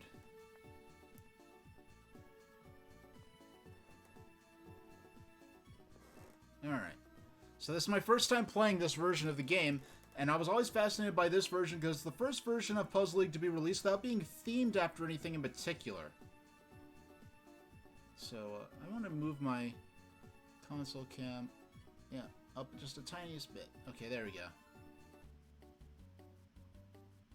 There are mini games you can play. High scores, option, link. Send this game to a friend with the GBA link cable. Okay, that's a cool feature. Oh, I love the little Puzzle League sprite up there. Like this box art, I mean the actual box art for this game has a slash, it's just like the title screen where it's Puzzle Dr. Mario / Puzzle League. I made because I knew I'd only be playing the Puzzle League part, and I didn't want to give people who came upon my stream the impression that I was going to maybe be playing the Dr. Mario part 2.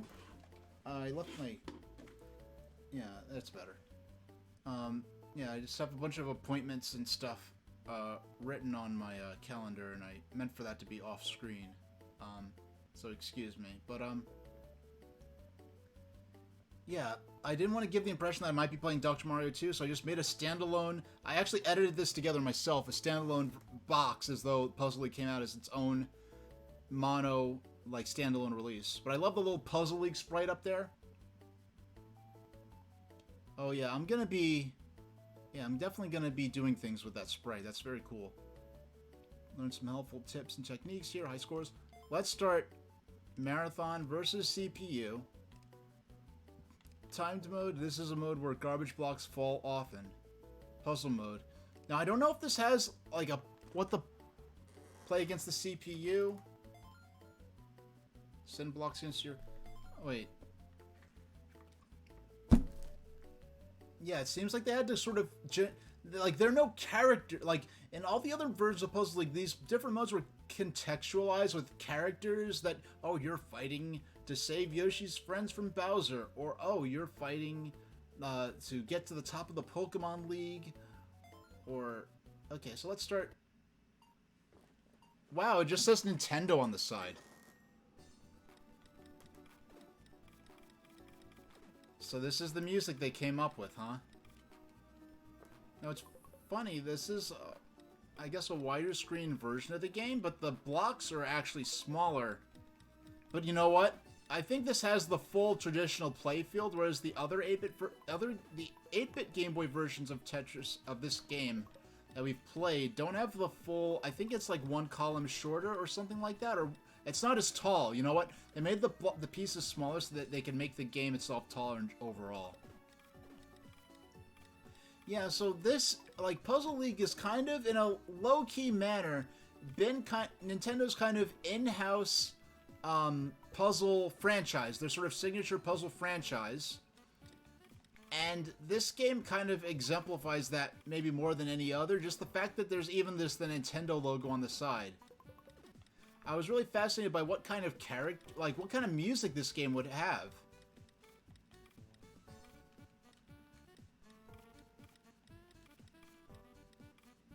Yeah, I do, even though the graphics are a little better, I like that background, that scrolling background needs to be a lot slower. It's very distracting, frankly. Those were accidental, by the way. I'm just being straight up with that. Yeah, that background and like that scrolling background is scrolling far too quickly. It is, and it's very distracting. It needs to be like 25%, like reduce like 25% its current speed, frankly.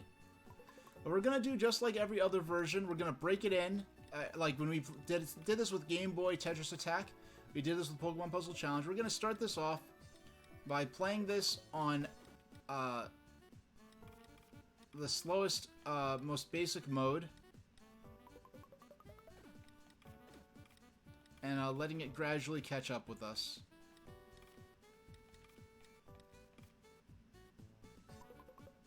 You know, it's funny, in the capture, I'm looking at my broadcast, so, you know, that's interesting.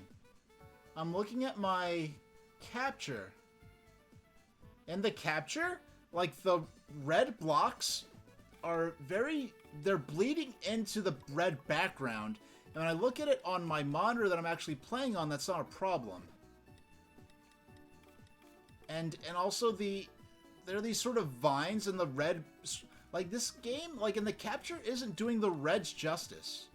This is the first time, I don't know if this is the analog, it can't be the analog Mega SG, because I'm looking at the direct output of the game on the monitor, and yeah, something about the Elgato is not capturing the colors in a especially faithful manner. And it's the sort of thing where I'd have to do some experimenting off screen in order to get a sense of if there's a way to ameliorate that.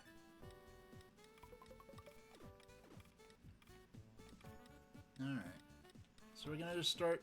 Yeah, it's funny, like, this seems to be just as full-featured as every other mode of this game. And yet, it's also no frills. Like, this seems to have all the same gameplay features as Pokemon Puzzle Challenge, which is the previous handheld version of this game to come to retail prior to this one we're playing right now. It seems to have all the same gameplay functionality, yet the fact that just the total lack of characters. Now, if I could make Nintendo do whatever I want, right? I mean, there are lots of things, but one of the things I'd love for them to do, make a Puzzle League game with, you know, online, you know, call it just Nintendo Puzzle League. And have it be like Tetris DS, where they had Metroid crossing over with Yoshi's Cookie, crossing over with Super Mario Brothers, crossing over with Metroid. I already mentioned Metroid, but also Legend of Zelda. And like Nintendo Puzzle League, this fantasy game of mine, it would just be a crossover between all these different Nintendo IPs. And also, it would be great. That would be a great puzzle game to release in arcades. And have, you know, do it like the Nintendo Versus system with 2 monitors, and be able to play head-to-head. That would be a fantastic puzzle game. I mean, you could do like those Pac-Man tournament edition or whatever they call it, where you have 4 players on a huge cabinet. I mean, 4 people would play when they see a bunch of Nintendo, even super casual players who just casually are aware of Nintendo, like, oh yeah, Mario, that's cool, whatever. If they see a 4-player Nintendo themed puzzle game with, you know, a huge cabinet, you know, all the Nintendo franchises they know of, with an easy to understand puzzle game, and a puzzle game that I think much better than Tetris is well suited to multiplayer gameplay, I think it would be a big hit in installations such as in Dave & Buster's, other location-based entertainment operations.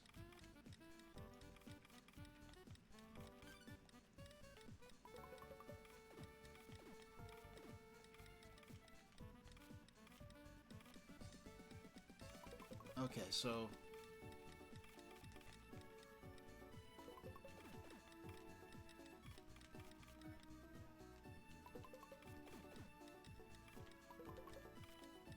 now, okay, so let's do this thing with these greens here. Yeah, the great thing about this mode is that I know my high score is actually going to save. You know, it's kind of funny. I wonder if they cleared the data on this cartridge from the previous owner, because there's no if there was any pre-baked in high score, I either surpassed it very quickly, or it's not enough of a factor that, yeah, I must have, if there's a pre-baked in high score or high score achieved by previous player, they just must not have played this game. you know, I honestly imagine just because Puzzle League doesn't have any brand recognition, especially since this is the first unbranded version of this game. So it's like anyone who knows, oh, Tetris Attack, they're not going to know necessarily Puzzle League if they don't know, oh, there's a game called Pokemon Puzzle League on Nintendo 64. So, I think most of the sales of this game were based entirely... Well, first off, this came out after the launch of DS. And I think most of the sales of this game were based entirely on the Dr. Mario part of it, because you have familiarity with Mario in general, and specifically Dr. Mario as a famous Nintendo puzzle game. I really do want to see the Puzzle League... This is a game that they already have the mechanic... Because Planet Puzzle League on the DS, which is also a kind of generic, unbranded version of this game. But I feel like Planet Puzzle League, from what little I've seen of it, seems to have a bit more of its own distinct flavor to it, or styling to it, than this game, which is sort of leans in on that sort of genericness, in a sense. Does that make sense? I feel like, but the thing about the Puzzle League DS, which is also known as, which is what it was called in Europe, and then Planet Puzzle League, here in North America and Canada. Well, the United States and Canada. Saying North America and Canada is like saying Great Britain and England. It's like, yeah, they don't mean the same thing, but I already said the greater, more inclusive thing to begin with. But that version on the DS actually was based entirely on using touch controls. So Nintendo had they already worked out how to make this game work with button-free controls. So I was kind of shocked that instead of making a sort of Nintendo Puzzle League game using Pokemon or just Nintendo puzzle, Nintendo franchises crossed over and tied in general, instead they decided to completely rework Dr. Mario to work with touch controls, and they were smart to not just slap Dr. Mario onto mobile with touch controls. They actually thought, okay, Dr. Mario was made with button controls and D-pad in mind. Let's rework the game to specifically use... Yeah, let's rework the game to actually take advantage of the fact that we do have a entirely touchscreen interface in which the player's thumbs are going to be towards the bottom of the screen. So we're going to make this more about the pieces coming from the bottom, like this, instead of from the top. And the pieces coming from the bottom is another reason I always said, as soon as Nintendo announced that partnership, oh, we're going to start making mobile games, Nintendo mobile games with DNA, I'm like, oh, they're going to go straight for Puzzle League. Because it's a puzzle game where they already worked out how to do touch controls with it on the DS. And it's a puzzle game where the pieces come in from the bottom instead of from the top. So it was especially well suited. It was more obvious of a choice for adapting to mobile than Dr. Mario. And sadly, I feel like Nintendo kept bungling their pricing structures for these games. Where they overpriced, they did a bad model, over-reliance on DRM, they locked behind DRM, they basically disabled multi-platform like most mobile games. Hey, if you buy it on iOS, you can play it on your iPhone, and all your purchases and in-game stuff will also apply to your tablet version on iPad. And Nintendo found a way to work around that and make it so that for each device you have to repurchase things. That's outrageous. And then the fact that if you don't have a constant internet connection, if you're playing inside a building or something where there's not ready Wi-Fi access or the cellular data is a bit spotty, it locks you out from playing the game. And I remember I was sitting in a theater, I downloaded the demo for Super Mario Run. Oh, well, the trailers haven't even started yet. The lights haven't even gone dark yet. Let me play, I have a few minutes. Let me play, try out the Super Mario Run, those free stages they give away. And I couldn't play the game because they didn't have good Wi-Fi in the theater. I'm like, okay, that's it. I'm not buying this game. If I can't rely on being able to play it on the go, which is when I'd be playing this, I'm not gonna, especially since I already carried my 3DS everywhere I went anyway at the time. So it was like, yeah, total hard pass for that, for me.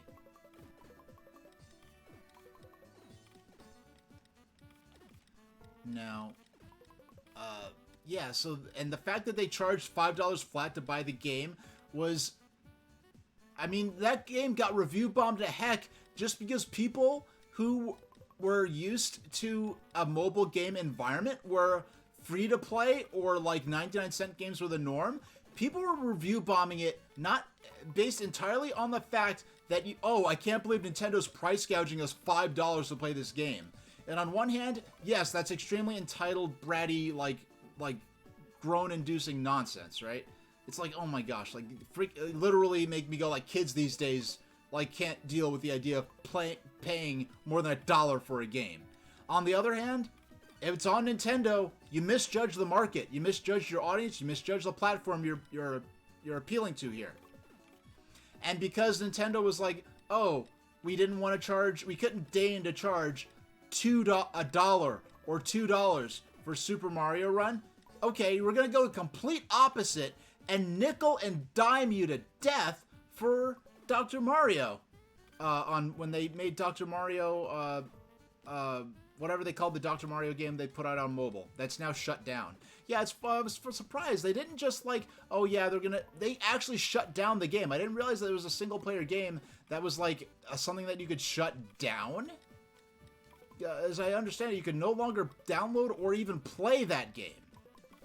The Dr. Mario, whatever Dr. Mario they made for mobile.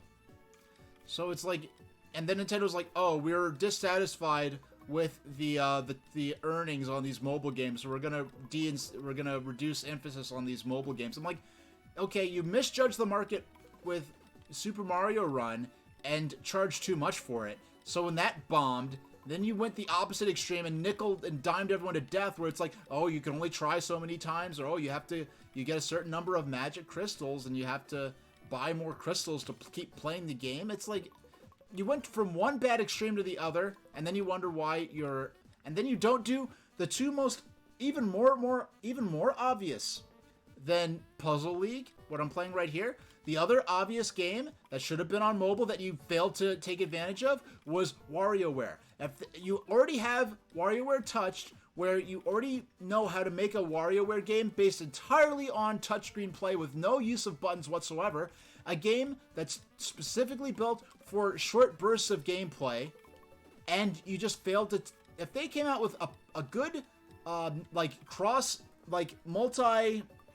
sort of tie-in of multiple Nintendo franchises version of Puzzle League for Game Boy Advance, for mobile, and also a good mobile game, mobile version of WarioWare, I think they could have had some hits. And Nintendo just, I don't know, I just feel like they kind of did the bare minimum, and when they didn't, they just priced the games wrong.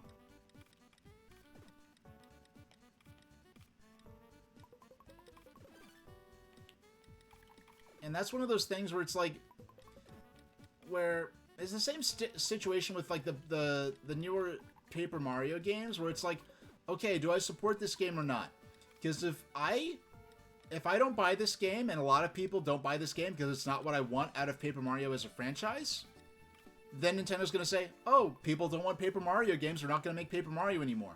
But then if a bunch of people buy it, they're going to say, oh, people love this vision for Paper Mario, we're going to make all the future Paper Mario games exactly like this. So it's like, one way or another, I don't know, either I risk the franchise not getting supported anymore, or I risk sending the wrong picture to Nintendo. Nice combo right there. We're going to go ahead and... There we go.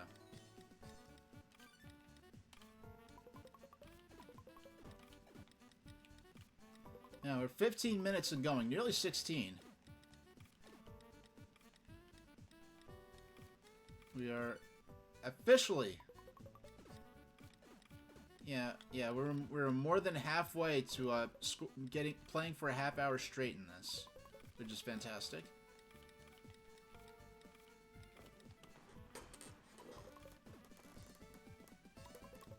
There we go.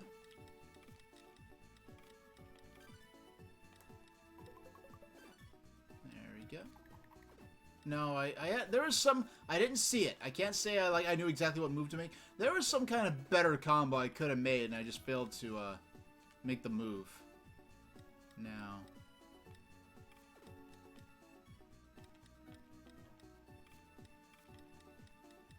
There we go. This is completely on purpose, just to, oh no. No! Okay. I set up a really sweet combo, and I spent so much time saying, oh, I'm about to set off a sweet combo, that I got distracted and ended up making some other move that had nothing to do with the combo and ruined it. And the combos I'm making here are actually on purpose, by the way, just to be clear. I do like this music, though. The background is... I still say that it is scrolling too quickly. It's very distracting. I'm used to it now, but that's a suboptimal thing. I would say that's one thing that needs to be improved. Now, as I understand, this build of Puzzle League is based on a Nintendo Puzzle Collection, which only released on it's released on GameCube. It was a Japan exclusive. It included Yoshi's it included GameCube, ground up built versions for the GameCube of Dr. Mario, Yoshi's Cookie, and Panel de Pon. And each of those games, with the Game Boy Advance to GameCube link cable, you could download some kind of version of that game to your Game Boy Advance, which would stay in memory, and you could do sleep mode with it, so you could actually play it, keep it on there for multiple sessions.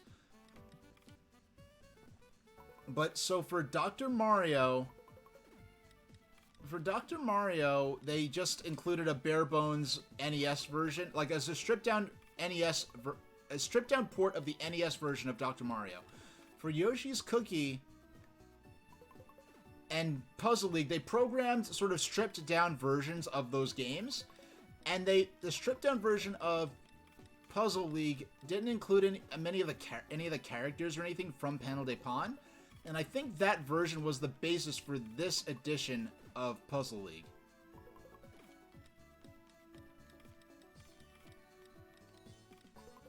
Yeah, so we have this sort of game, this I got lucky with that. No, if I was a few frames quicker, I could have gotten a chain chain points for that.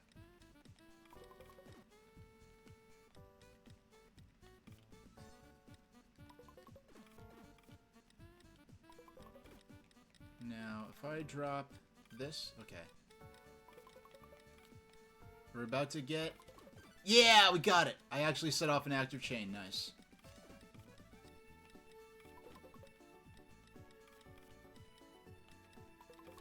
Yeah, I saw that one coming. I set that one up deliberately. Yeah, I'm not afraid to admit when I just get lucky with those, because when I get lucky, I feel like... Yeah, oh, I wasn't quick enough. I almost could have got chain points for that, but not quite. Combo.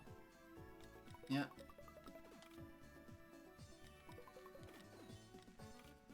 Man, we're 20 minutes in. We're only 10 minutes away from the half-hour point.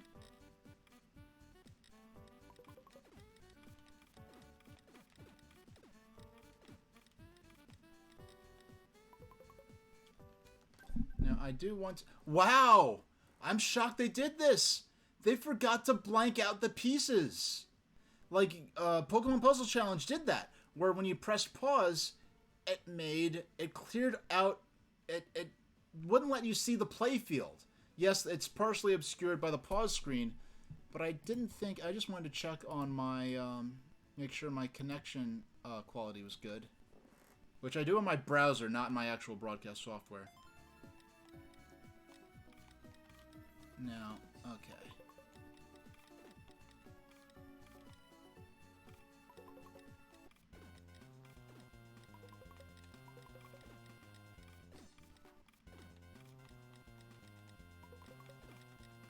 No! Okay, I made the wrong move there and almost paid for that with the game over. Yeah, we are shunting a bit, but Yeah, that's what I'm gonna call it. When I'm just shuffling blocks around, I'm just gonna call that shunting.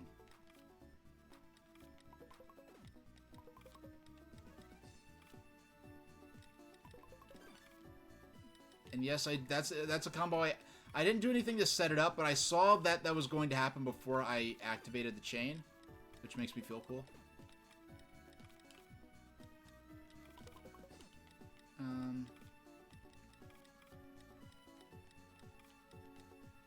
Let's go ahead and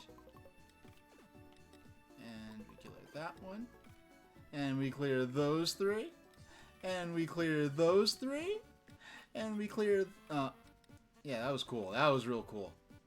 I saw those pieces. I'm like, oh yeah, active chain incoming, and we're gonna clear these three.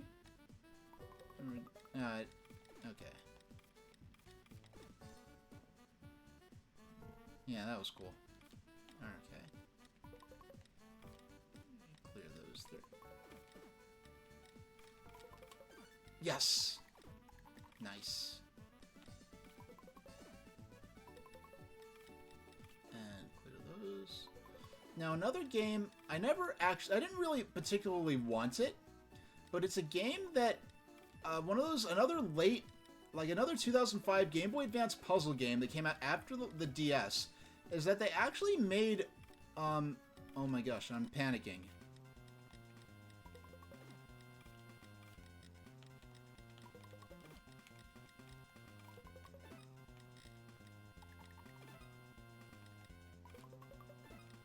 Yes, I did see those. I see this one. We're gonna set up. We're gonna set up these stars here to set that chain off, and that chain off. We'll clear this 6 here, and we'll clear those 3, and we're gonna get that second combo right there. I don't know. Do they set up a piece? There's this. I don't know if I'm just that good or that lucky, or do they like to set up a lot of pieces in patterns that are predispose being able to set up chains, combos, and active chains rather with relative frequency.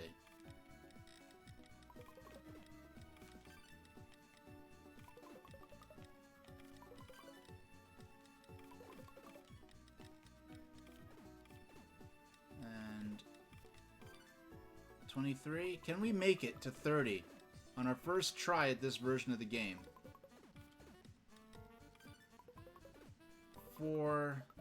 I don't know, for high score purposes, I might go with this version of the game, because, well, Tetris Attack on Game Boy just flat out doesn't save your high score combo.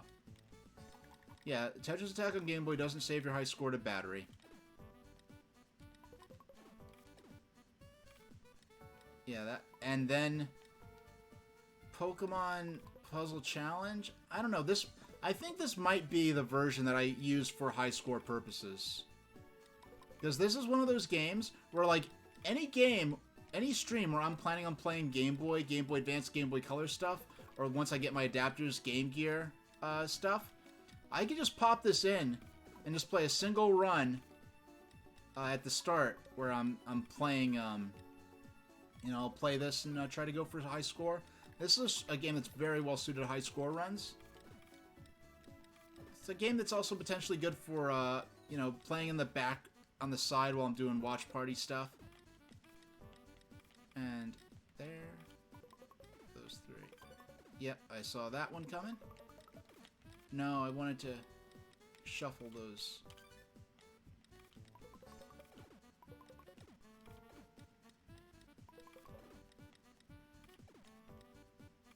And we got clear those 3.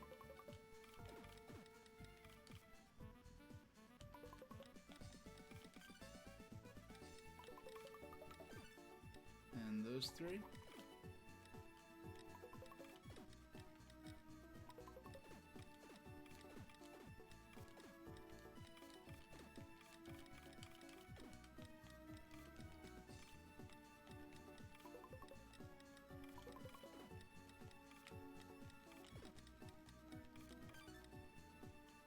And those 3. Oh man, I'm really tearing it up. Okay. But I don't want to get torn up, so we're gonna just not try to be too fancy and just focus on... I mean, that one just fell right into my lap. That one was not on purpose. I was just making... I really... That one fell right into my lap, too. My honest goal there was just making some normal match 3 clears. So we've got that stop going. Let's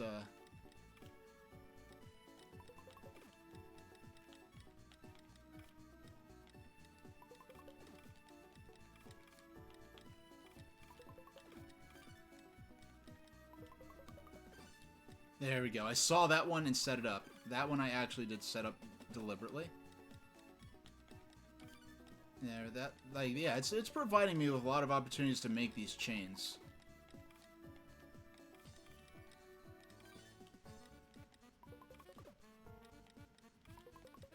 Nope, couldn't move that blue triangle over in time.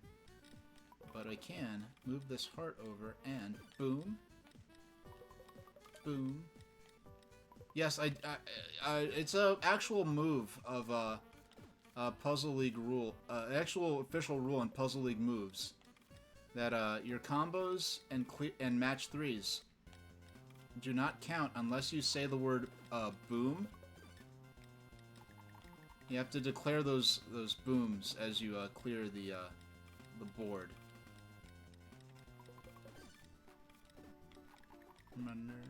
Okay, there we go. Okay. Okay, there we go.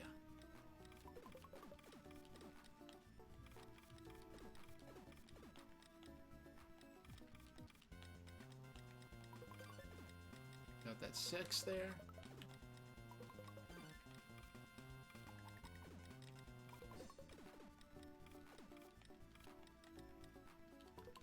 Yes, there we go. I saw that. I didn't know if I'd be able... I didn't know if I had enough frames to move the block over in time for that to be, I only have 2 minutes away from breaching the 30-minute mark on my first session on this version of the game, and I'm very excited. Now... Boom. Okay.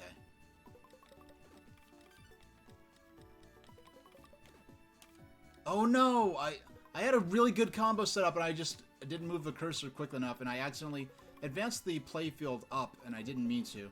That's done in this version using the shoulder buttons.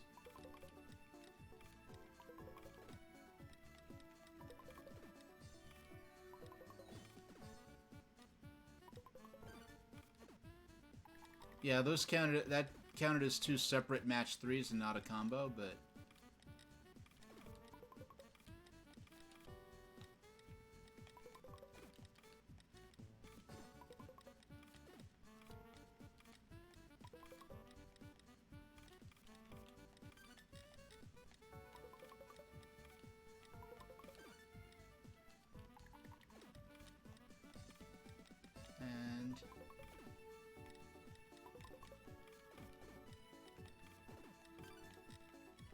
And we got another boom, 4 and a 3. Yes, okay, that was like frame perfect. If I was 1 frame slower, that wouldn't have been able to count as a Oh, we only have a few seconds left to breach the 30-minute mark. Okay.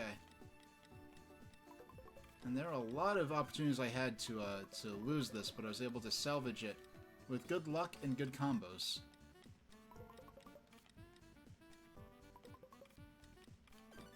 And we clear those 3, and drop, drop, drop, and clear these 3. There we go.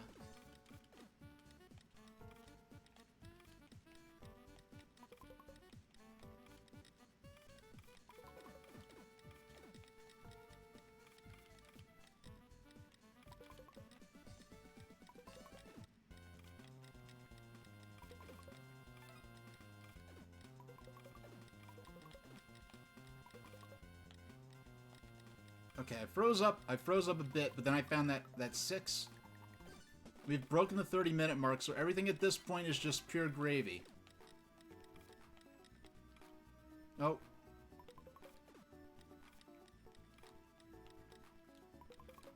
Yeah, I saw that combo with those greens there.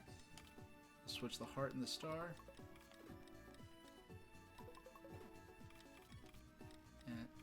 And okay. All right. Yeah, I feel like you.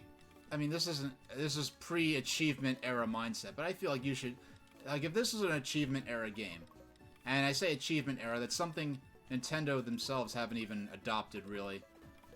But well, they kind of had an achievement system, and they have achievement systems in specific games. Like in Pokemon Black 2 and White 2, there was an in title achievement system, which was really fun. Like, you know, the number of times you save the game, just simple things like that.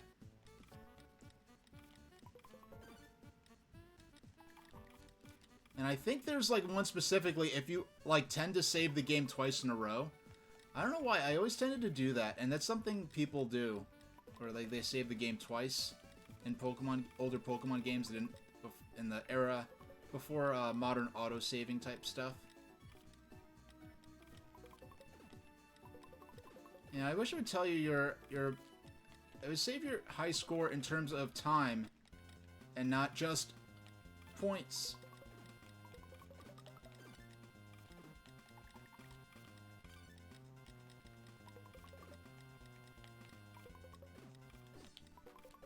Oh man. And here comes, yes, another combo there.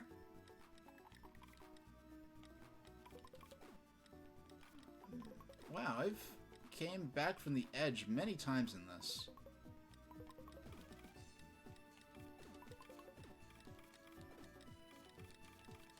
Yeah, I didn't expect more than such a great deal of the game to just be spent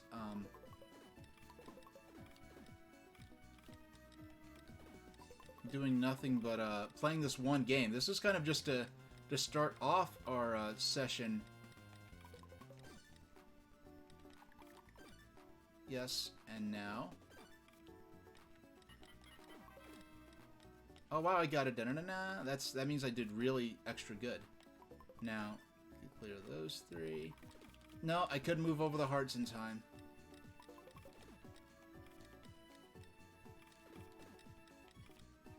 No, I had a match 4 and I blew it by making the wrong move.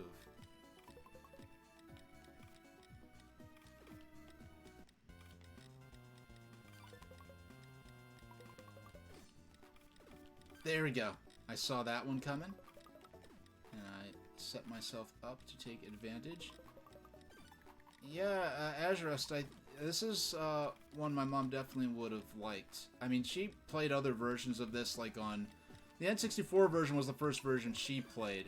Actually, the only version of this particular game she ever played personally, but she never had a Game Boy Advance, and I do regret that when Planet Puzzle League came out, I should have been right on that. I should have been like, Mom, I'm getting you this, especially since that was, you know, it was only a $20 game, Planet Puzzle League, and I liked Puzzle League, she liked Puzzle League, we were already cruising around town together, you know, when we were at restaurants waiting for the food to come, we'd break out our DSs and play Tetris Attack, and, which kind of, okay, 34 minutes, 39 seconds, and 59, I guess, milliseconds?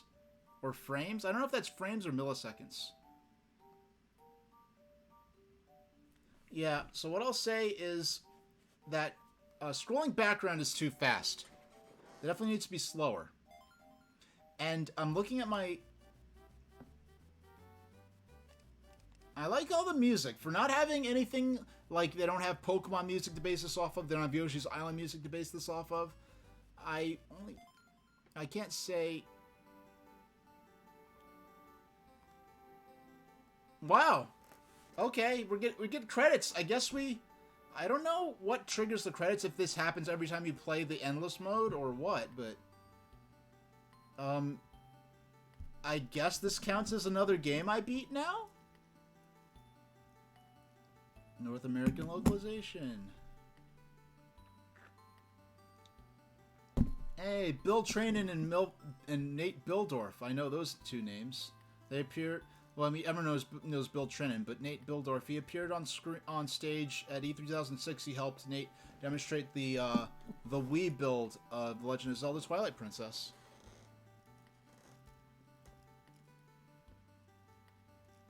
Teresa Lilligren. And, okay. Super Mario Club. Toshio Sengoku.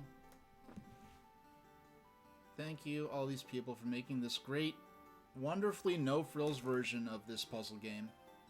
Oh, rest in peace, Mr. Iwata. Thank you very much.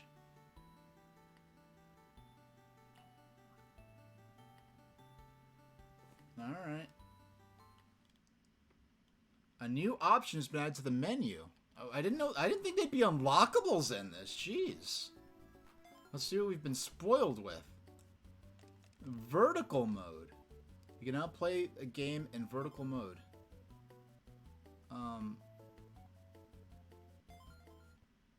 Okay. Yeah, I guess you're supposed to hold the Game Boy sideways for this.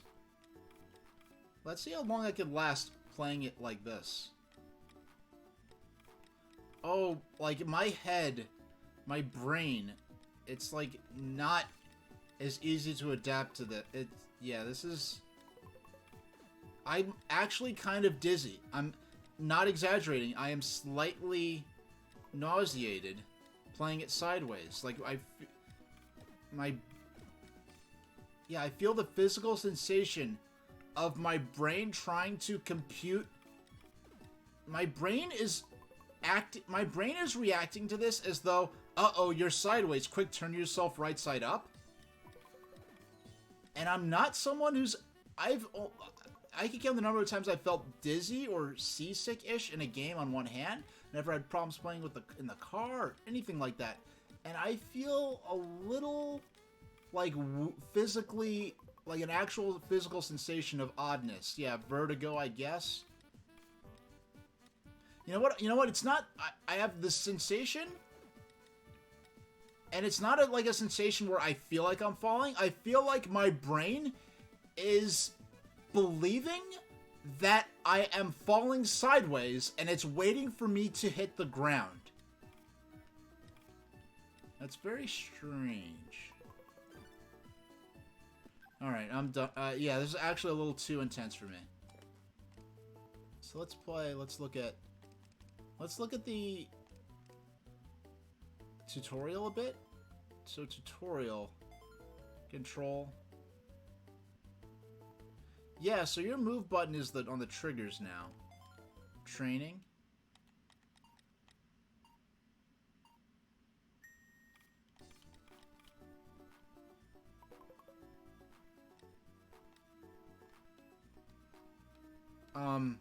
It's still playing. It's still going. I guess I just have to... That's weird. Oh no. Okay. Let's select.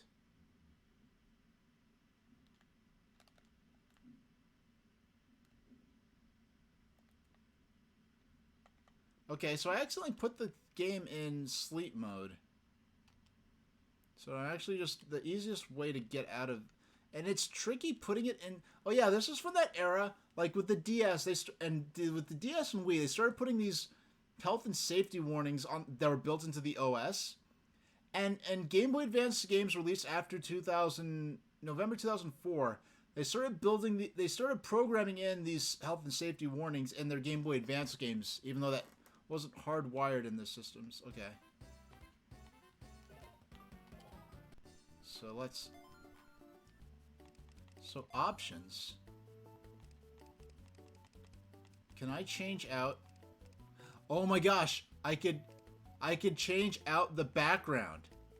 Why are they all color? No, oh, I could change color, direction. Oh, thank you, Intelligent Systems. Okay, Intelligent Systems, you really do live up to your name. Because what? Okay, you actually can adjust the speed of the background. I did not expect that to be a feature in here, and that is awesome. So I could choose the color. So I want blue.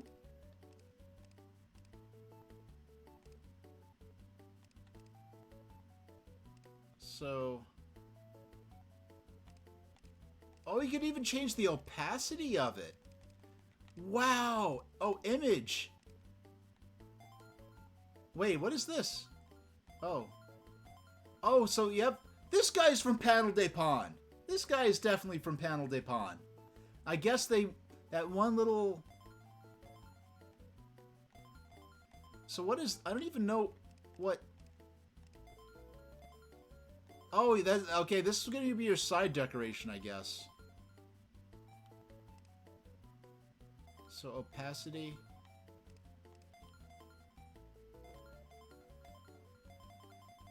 Oh, this is... Oh, okay. Okay. This is the best feature set of the like for cosmetic stuff. This blows away any other version.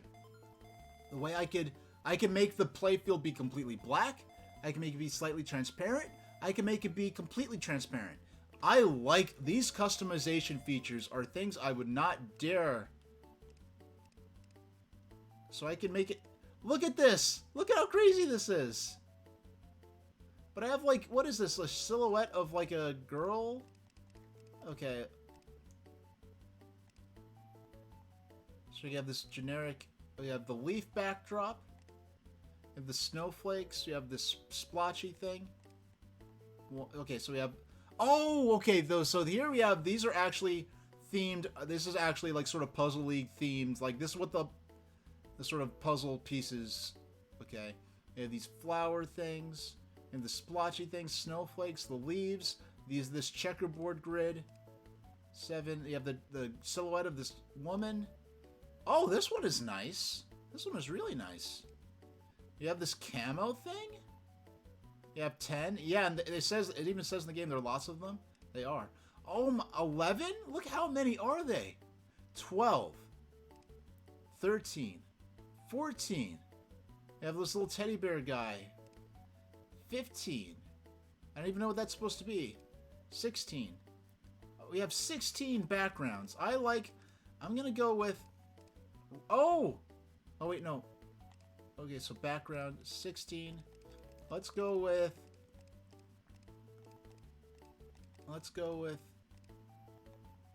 yeah, let's go with this. Music.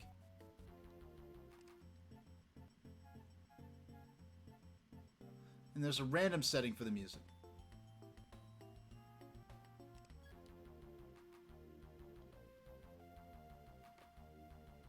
Oh yeah, this music's cool.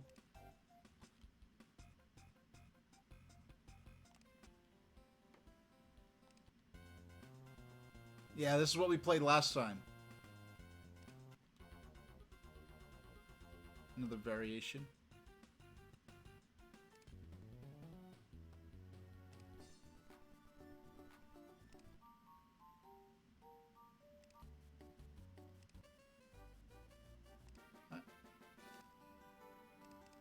Yeah, I'm gonna set the music for random.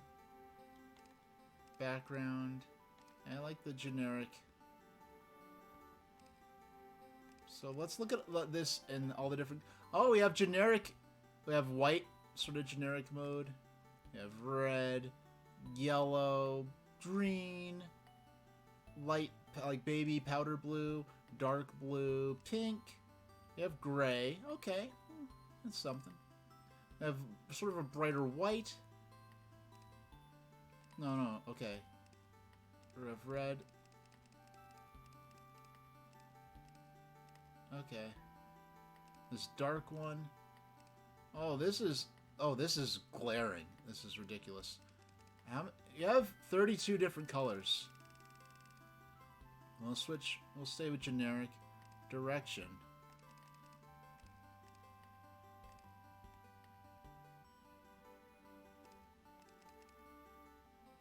So that here it's just scrolling horizontally. Who thought? Okay, this is this is for the most generic no-frills version of Puzzle League. I am blown away by all the customization options they have here. Pace. Oh, you know what this is? I know what this music is. This is the theme from Panel de Pon. It's like a slow remix of it. So some of this music might be from Panel de Pon. I have played this. Oh, and you can have it just stay still. You know what? That might be my favorite mode. Yeah, I wish they were... The one thing I will say... Okay. I wish there were more images to choose from. You could have this, you could have this. Like this, you have the Nintendo logo, which is... I wish they had more choices to choose from for images. But that being said...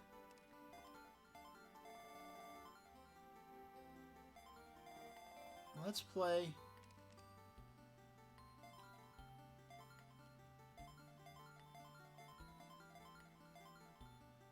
Okay, so... This is default mode. Okay. You know, so someone's they didn't clear this game out, because it wasn't in default mode initially. Pace 0. Now, it's funny. Pace 0 has this upward scrolling. Pace nothing is... Okay. Oh! Oh, you know what? I didn't realize when you have colors set to 0, the backgrounds have their own unique color theming to them. I like this color scheme here, actually, a lot, now that I see it. Okay, so, because I thought that was funny. I'm like, why is there a camo backdrop when it's all in red? You can actually have it set to... Oh, I like this one. Kind of reminds me of Helios for DOS. This theme right here. Okay. So these... But I want to go with... generic colors. Do you want bonus points if you clear all the blocks? Okay, so you even have scoring options. Lift limit. Change the speed at which the blocks rise. Off. If on, the speed stops at 50. Let's have it stop on. Okay, so you get... Wow, look at all these customization options.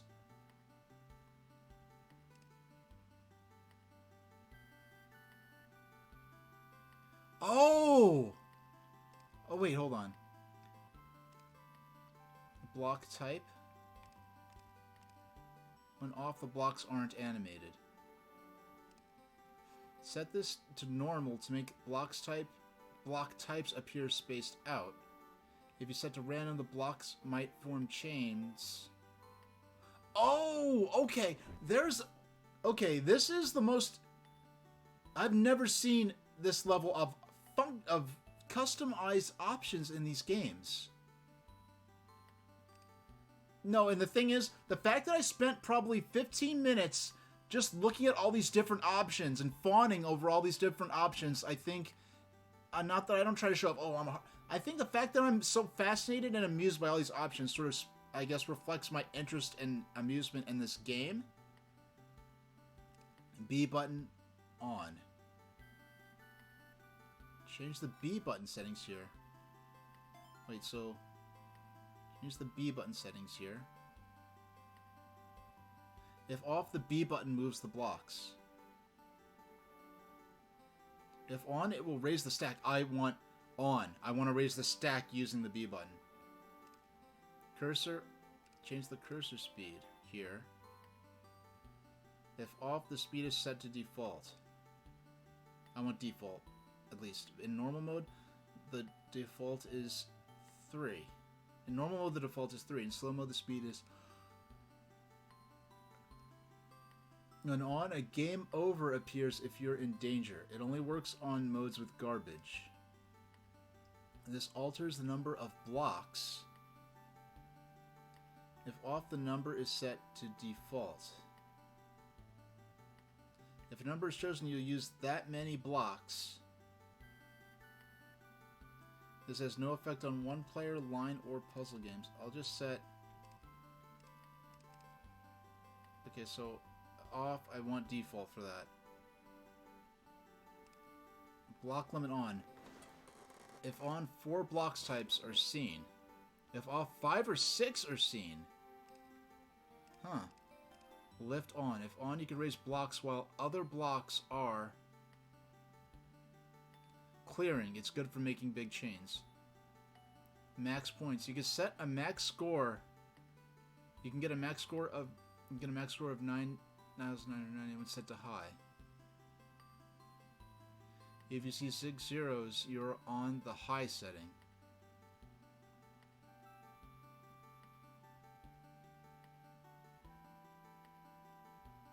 If you get 9... Okay, so if you get max points, but the ending won't change or anything. Okay, that's nice that they're up front about that. Max points will set to high. See chains made or cleared in a combo. When the blocks flash and numbers are seen on screen. Okay.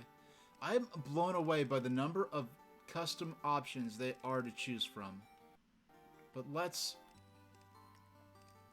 go ahead. We only have 10 minutes left. Let's play a little, let's play another marathon game.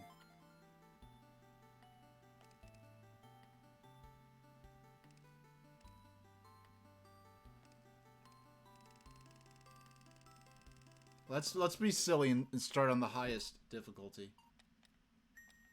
Oh boy. Can I survive this onslaught?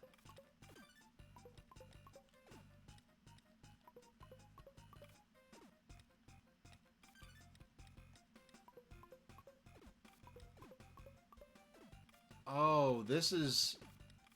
Slow is too slow. Okay, let's quit out of here. We'll let it clear. You know, it's funny. The high score... Okay. So let's see. Speed. Game level. Fastest. How about that? Let's see.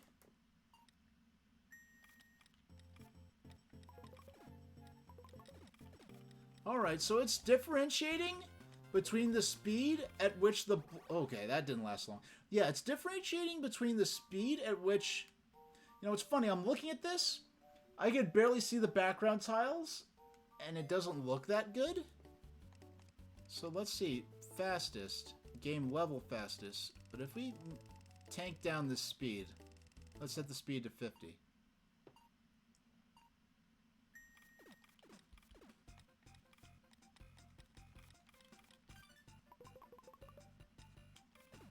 Yeah, so it is differentiating between the speed at which the blocks scroll into the playfield and the speed at which they're being... and the speed at which they clear from the playfield once you make a match.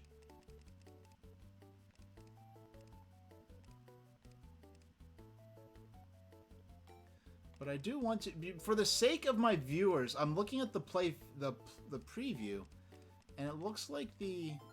This doesn't look good. This looks great for me personally, but looking at how this looks for my viewers, this doesn't look that great. So let me change this backdrop a bit, maybe. So color. Yeah, you cannot see the details good in any of these.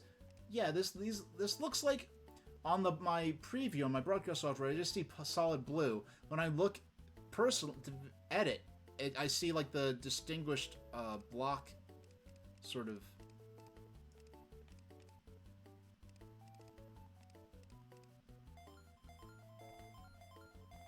Oh, that's terrible. Okay, that's... Oh, it's such a shame that I don't know what it is where my capture card does not... Something... My capture card is being very funny about about this game. So let's...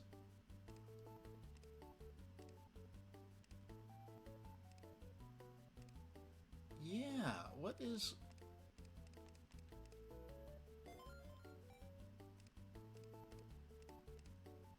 So, color? Okay, that looks good. That actually looks... Oh, and it changes the tile screen too. Okay. Alright. This actually looks good on screen, so... You got 5 minutes. No, let's go with marathon. What is the max speed? Is 50? Let's go with 25. Okay, this actually looks good. Now, I can see potential concern for maybe burn-in with the background, but that would be the most extreme case possible.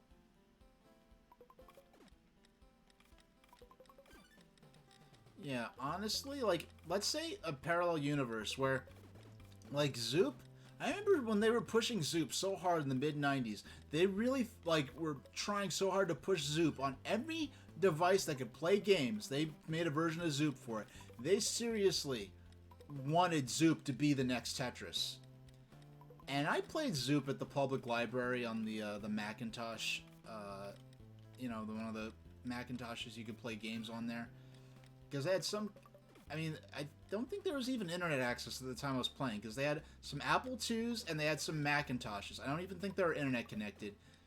And you do, like, you know, CD-ROM encyclopedia type stuff, but you could also just play different edutainment games and some actual just... That's where I played Mario Was Missing on Macintosh. I played the Toy Story, like, interactive CD thing. Some of the stuff was in edutainment. Some of the stuff was just flat out just game stuff. But that's where I played Zoop. And I don't know, Zoop was a great game. Well, I mean, it was a great game to just have something to play on those computers. Because I don't think they had a version of Tetris for Macintosh. When I wanted to play Tetris at the public library, I would play it on Apple II. And it's, come to think of it, because this is when I lived further east along Long Island. And it's kind of funny, I just really saying it out loud for the first time, I really kind of realized, like, wow, it's kind of funny, the public library just had games that you could borrow and play on those computers. Meanwhile, and it was just so unfortunate, because the library where I grew, you know, back in Far Rockaway, the first public library I ever used, the library that is partially at fault for turning me to what I am. Oh no, this is Tetris and Dr. Mario, straight up. Oh, excuse me. No, you saying this reminds you of Tetris and it reminds you of Dr. Mario, that kind of messed with me, because this game, like, I made a box art for just Puzzle League, but this title is called Dr. Mario and Puzzle League. There's a version of Dr. Mario on this cartridge that's kind of loosely based on like some of the theming, the music, the menus is very loosely based on Dr. Mario 64 in particular. But I'm blown away by all the different customization options this version of the game has. It's kind of funny, I said that this is like the first version of this game, of Panel de Pon or Puzzle League, that is not based on any other, either, it's not based on the Panel de Pon Fairy Girl characters, which are unique to this franchise and what this franchise started out as, and it's not using the Yoshi's Island motifs of Tetris Attack, nor is it using the Pokemon motifs of Pokemon Puzzle League and Pokemon Puzzle Challenge. It's sort of an unthemed kind of generic version of this puzzle game model. Yet I would say this game's distinguishing feature is all the customization options.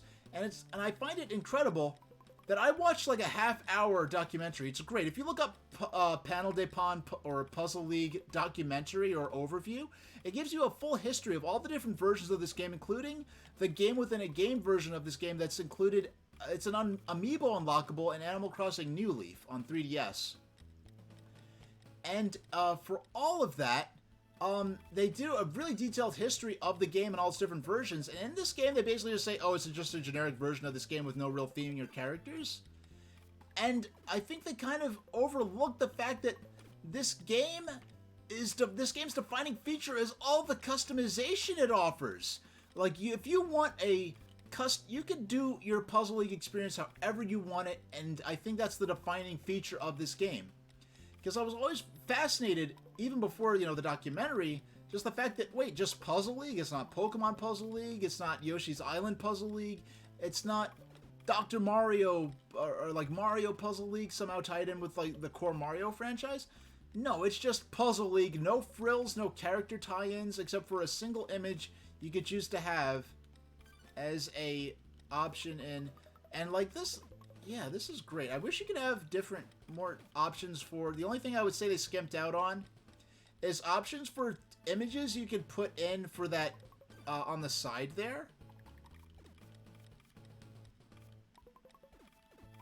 Yeah, it's the only thing I'd really say they skimped out on in terms of options. You only have 3. You could use this, a Nintendo logo, a single Nintendo logo. Alright, I'm going to be responsible with this, because we hit 9 o'clock on the hour, which is not something I necessarily planned for precisely. But we're going to call it there, and give my final thoughts on this game. This version of Puzzle League I was always interested since 2005. For more than 15 years, I've been specifically interested in what the sort of generic, no frills, no theming or characters version of Puzzle League would be like to play. I never thought that I would end up being blown away by this version in terms of all the customization options that it offers.